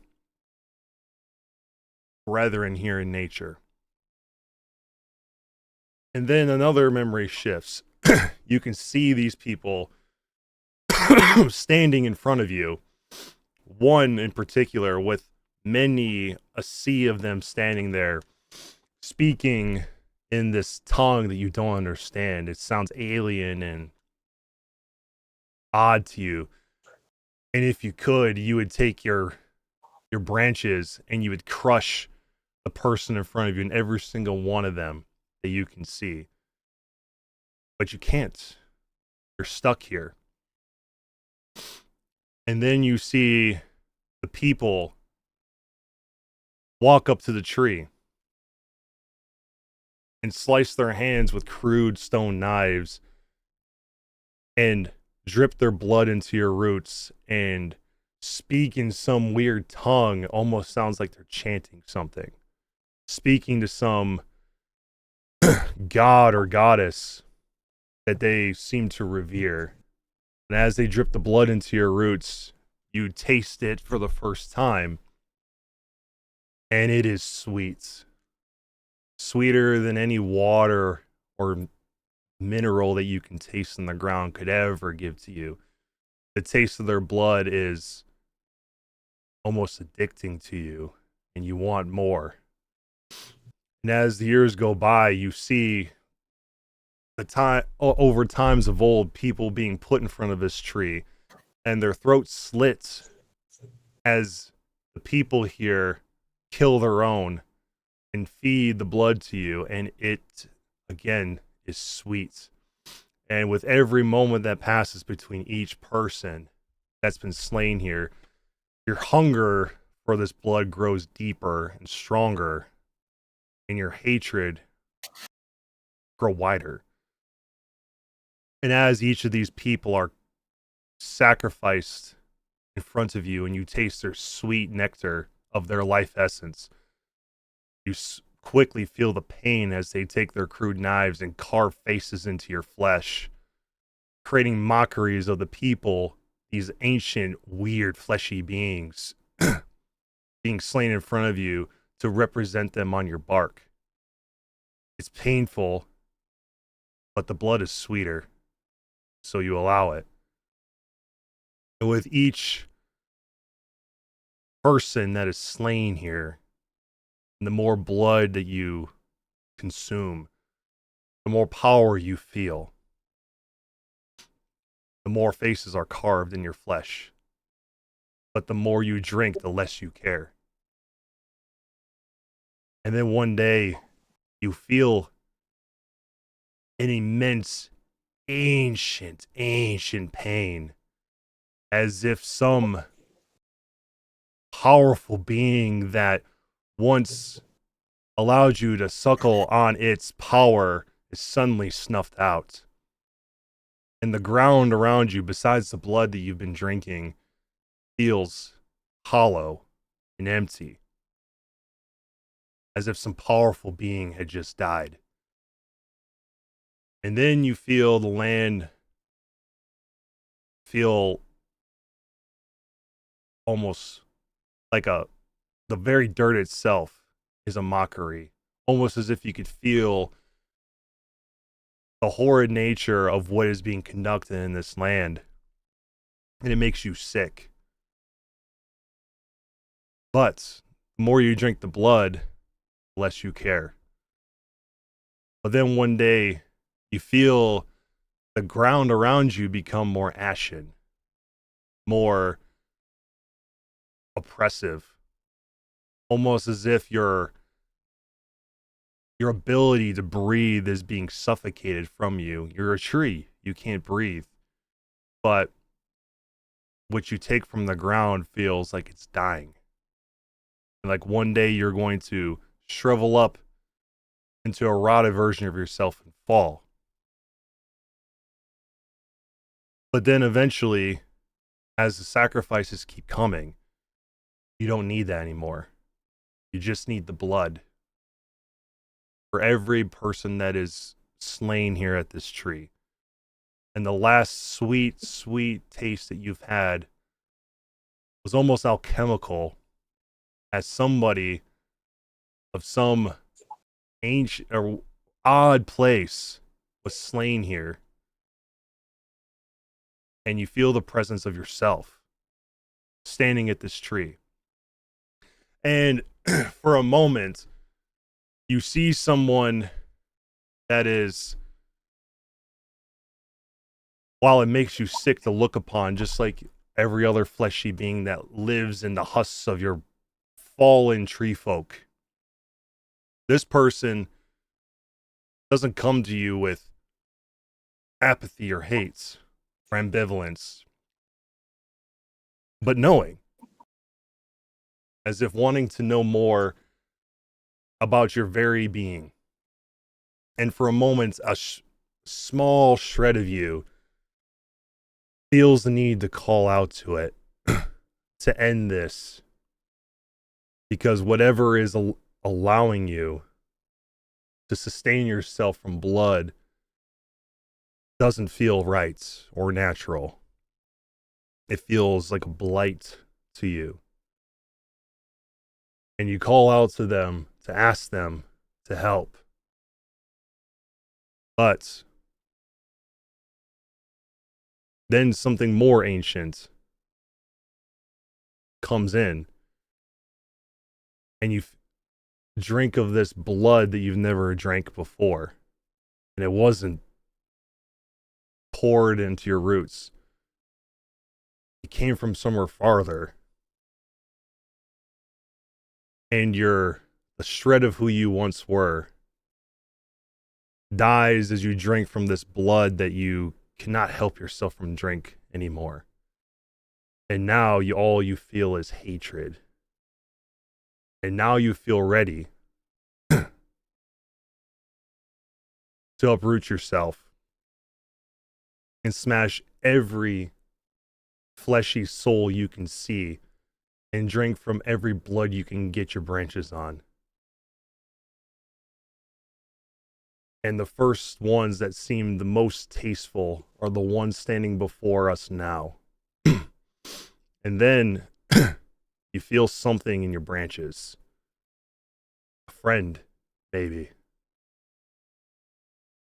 And as these memories fade, and you find yourself standing in front of this tree, you hear this odd, deep labored breathing coming from the roots, from the branches of this tree. The rest of you can start hearing this breathing as well. As you notice, the tree starts to creak and you see its roots start to pull itself from the ground as this tree rises up, and all the faces along the trees start glowing this hot red. And as you look inside of the branches of the tree, in the darkness of the branches, you see long hair and long, sharp nails as it clings to one of the branches. As the tree comes to life, and something inside the branches lurk in the dark to feast upon your flesh here in Founders Round. And that's where we're going to end our session today. Is it a lurker in the dark? Sure is. As we... My old friend, feel free to heal me, Clarence. Feel free. I do have a teddy bear now. Yep, as the Okameni Faces comes to life, and I'm going to drop the lurker in here because I forgot to put it on the board, but I'll put it right next to it. Right there. As you guys are going to, at the top of next session, fight the Okameni Faces and the lurker in the dark once more. Cool. Damn it, I just want to get to the freaking shop. I just want to make sure that Clarence gets to go to the bookstore. We're in Omensnight, baby. Everything is dangerous here. I didn't know that was gonna happen. Sorry. Yeah, I mean, how are you gonna know? Right. All right. Well, that was... Also, I don't know if I'm going to be enraged and looking at you guys when combat starts. I don't know what side I'm on. You best be punching that tree, or we're all the goodwill you built up. The house is gonna be in the fucking toilet. Right. All right, guys. Well, that was session 27, everybody. Unfortunately, Clarence, you had to dip out at one point, but glad you're able to come back. And of course, Malcolm missed a lot today, so there'll be a lot of catching up to do at the recap next week when he's here. We'll go ahead and go through some highlights and lowlights, and we'll start with Ginger, since we started with you, with the roleplay question. Well, there's not much else to say for my lowlight other than Ginger's pregnant. With hags, yeah. And I do hope that we can find a way so that she doesn't have to give birth, because it seems like in her mind right now, if she's going to be forced to give birth, then she's killing herself. Like, there's just really nothing else for her if her hands are tied in that. So perhaps you can make a dark bargain with somebody. At least it's, vomiting. Oh, I already considered Vomiting a large creature out of your throat. 3 of them. Well, here's the thing. The birth canal was meant for birth, and the esophagus not meant for that. Yeah, I'm just saying. It's for things going in, not coming out. Not coming out. So there's that. Highlight, honestly, the fact that Dr. Ward and Revan got out of that impossible situation was a feat of incredible playing on both of y'all's behalves. I guess my other low light is that Clarence missed Yeah, Clarence wasn't around when Ginger needed him. true emotional support. Yeah, he had to deal with a real life patient, not the in-game patient. Yeah. Which I hope everything's okay with that, Shuli. Yeah. Yeah, that's it for me. All right. Yeah. Well, like I said, perhaps you can evade possible going through this horrific birth of hag spawns by offering to take a dark bargain from somebody. Also, I was having an idea, but if like we completely destroy them, like soul and all, they can't come back either, right? The hags? Like, yeah. Yeah. If Like, you if we eradicate them completely, like not just physical form, but like everything in between, they can't come back from that. right, yeah. Once the covenant is broken, they cannot come back. I mean, even before they fully reform, if we could destroy one of them completely, like off the board, then perhaps we could alleviate the overall So danger. what you're saying is we gotta recruit the alien into our party. You're gonna have to repeat that. Your mic was going in and out. I said we'll have to recruit the alien then. Yeah, I'm thinking the alien might want to join our party. Recruit the invader out of space. Maybe. But yeah, we'll see what you guys decide to do, and we'll see what Malcolm has to say next week when he's like, "Oh wow, this is the situation." We have to run that down is." the hill to get to this fight. Yeah, right. No, he's with us. He's just, cardboard cutout, man. I thought he was sleeping. Yeah, he was a cardboard cutout. In the next fight, he'll be there. Okay.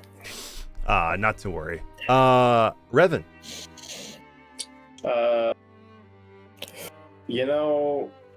Exactly what Ginger said. I'm pregnant. You no, are?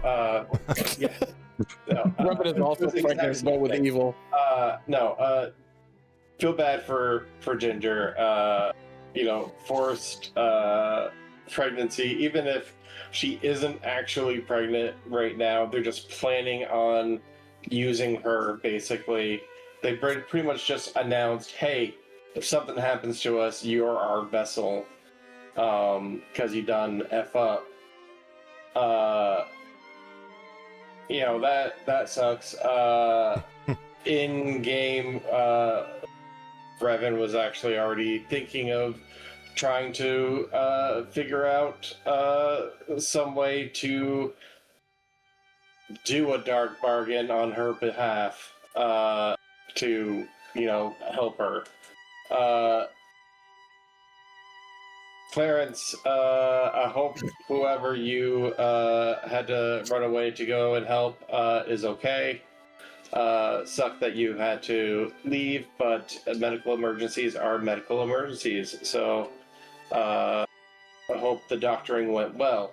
The highlights, like Ginger said, me and Dr. Morn survived that. I actually thought I was going to completely die there. I was very worried after the first volley went through. I thought I was going to be disintegrated on the spot. Was lucky enough for our gracious DM to give me saving throws, and between Morn and Revan, we got out of there.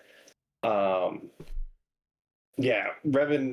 knew that if he didn't turn and fight the invader, Dr. Morn was going to get destroyed by it.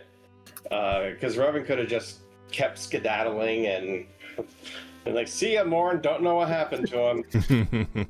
Yeah. I walked here. Yeah, that's about it. Other low light, because of puppy duty, Malcolm isn't here.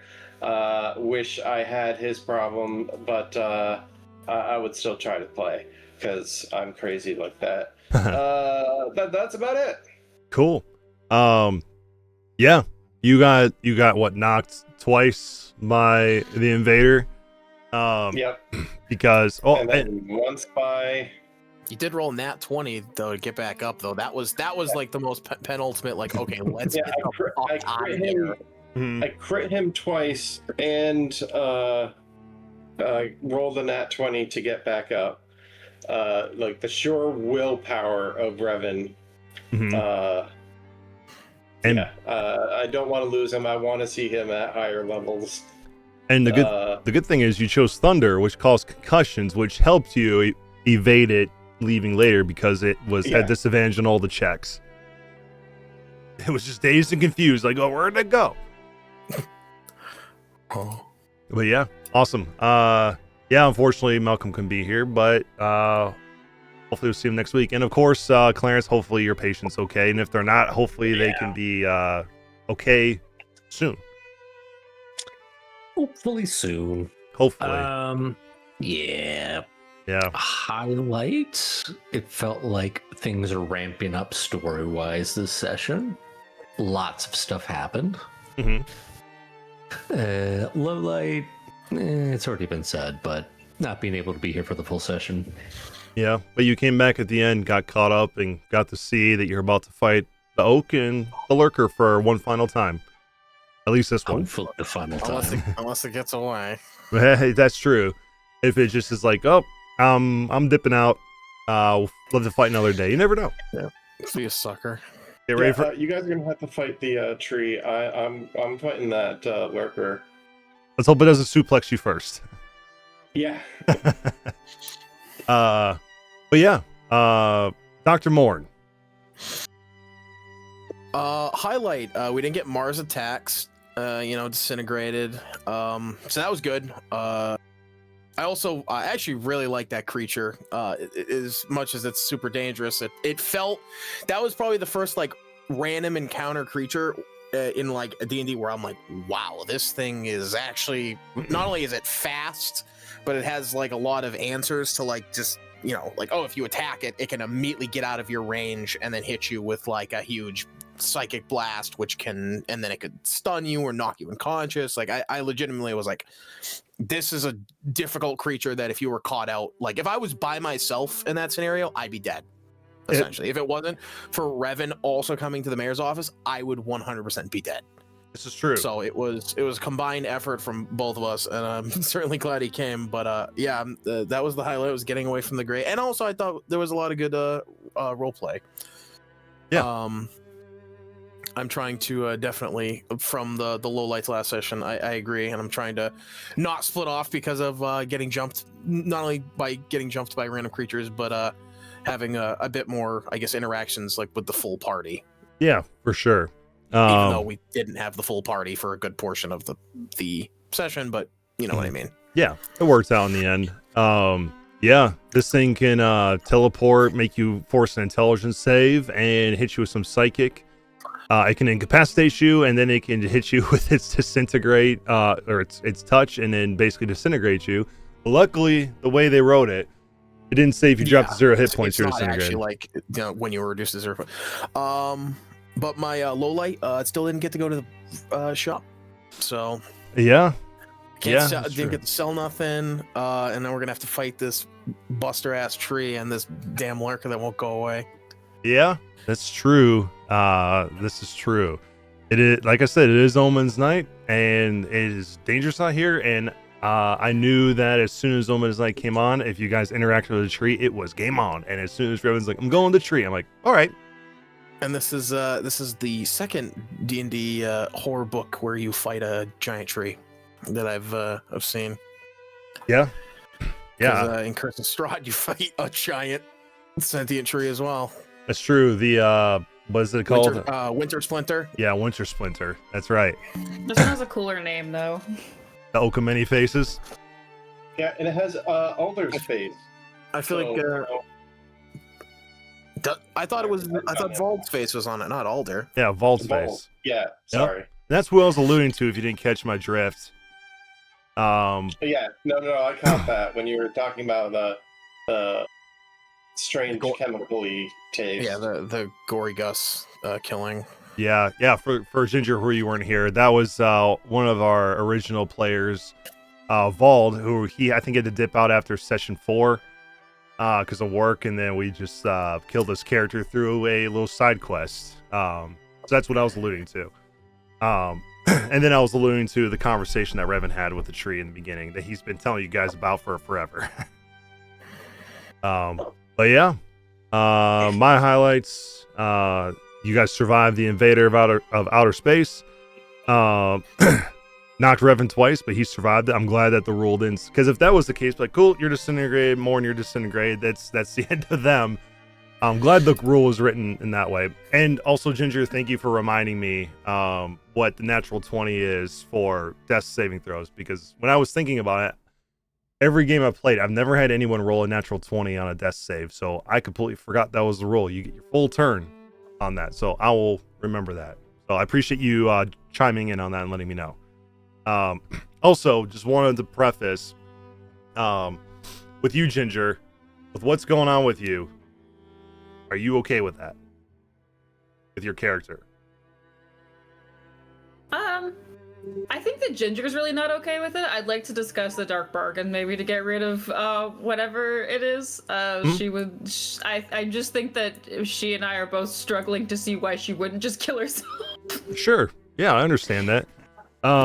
But yeah, no, you could always accept you can be given an offer for a dark bargain if you would like to try to do that in exchange to not have to do this.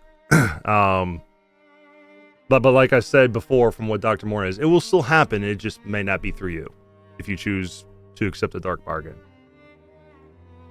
We can talk about that some more, but I just wanted to make sure that, because I realized that I intended to message you offline about this, make sure you got the thumbs up on it, but I completely forgot. And then I brought it up here and I was like, okay, probably should have discussed this with you earlier. So just want to make sure, out of character, you're okay with this. Cannot hear you. I didn't press the unmute button. Yeah, I think that a dark bargain would probably be the best way to handle it. I think that I just don't want it to come off like pregnancy is a punishment for doing things. Yeah, no, that absolutely. Feels like a different route than the story that I wanted to tell with Ginger. Okay. But I think that a dark bargain could be pretty interesting. Okay, for sure. All right, we can go that route. And then for the lowlights, of course, Malcolm not being here, Clarence having his situation he had to deal with, and then of course my computer crashing randomly halfway through the session, and then it's been good ever since, but that was odd. I don't know why I did that. I always have to make sure my updates are up to snuff before I start these things. Do you guys got anything else for me before I put this to bed? Okay, cool. So appreciate you guys all playing. I appreciate everyone for watching, whoever stuck around, especially after the crash that happened. That was odd. I apologize for that. I'll figure out how to combine these two videos together and go from there. But that's all I've got. So until next week, appreciate you playing, appreciate you watching. Have a good night, everyone.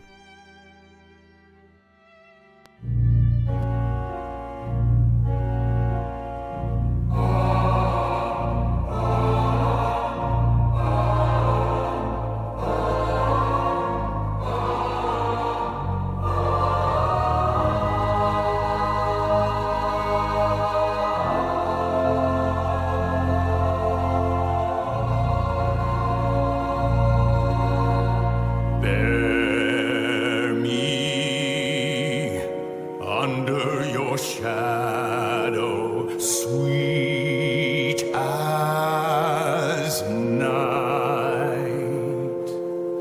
No light can pierce me through. Nobody sees me as you do.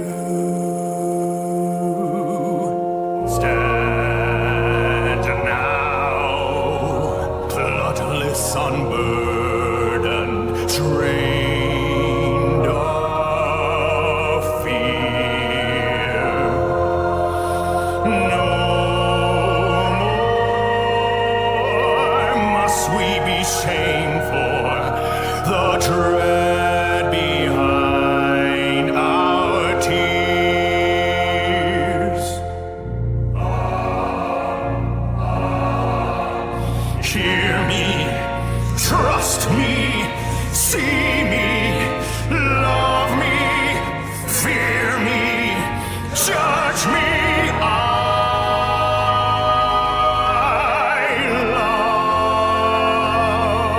love you. Who else can know all of your pain? Who do you know could carry their shame as long as you have, but never again? For I am filled by endless love and suffering for you.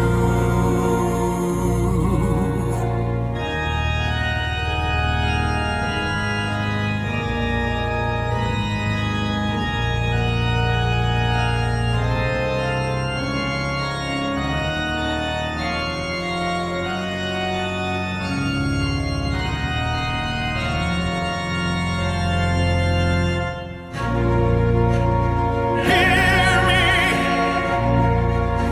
see me, but I know is God's true gift. What thin black crape her love portends, with hearts agape. Come, souls afflicted, I shall fill your house with all her cold and hollow truth. Bear me under your shadow, sweet as night. No more light shall pierce us through. No one can love you as I do.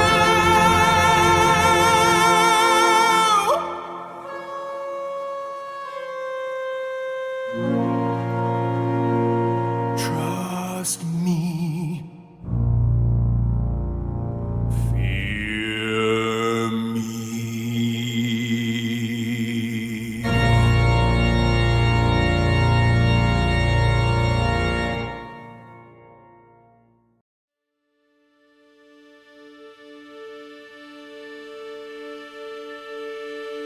What frozen fortune we meet again, where luster once glinted, so solemn and grim.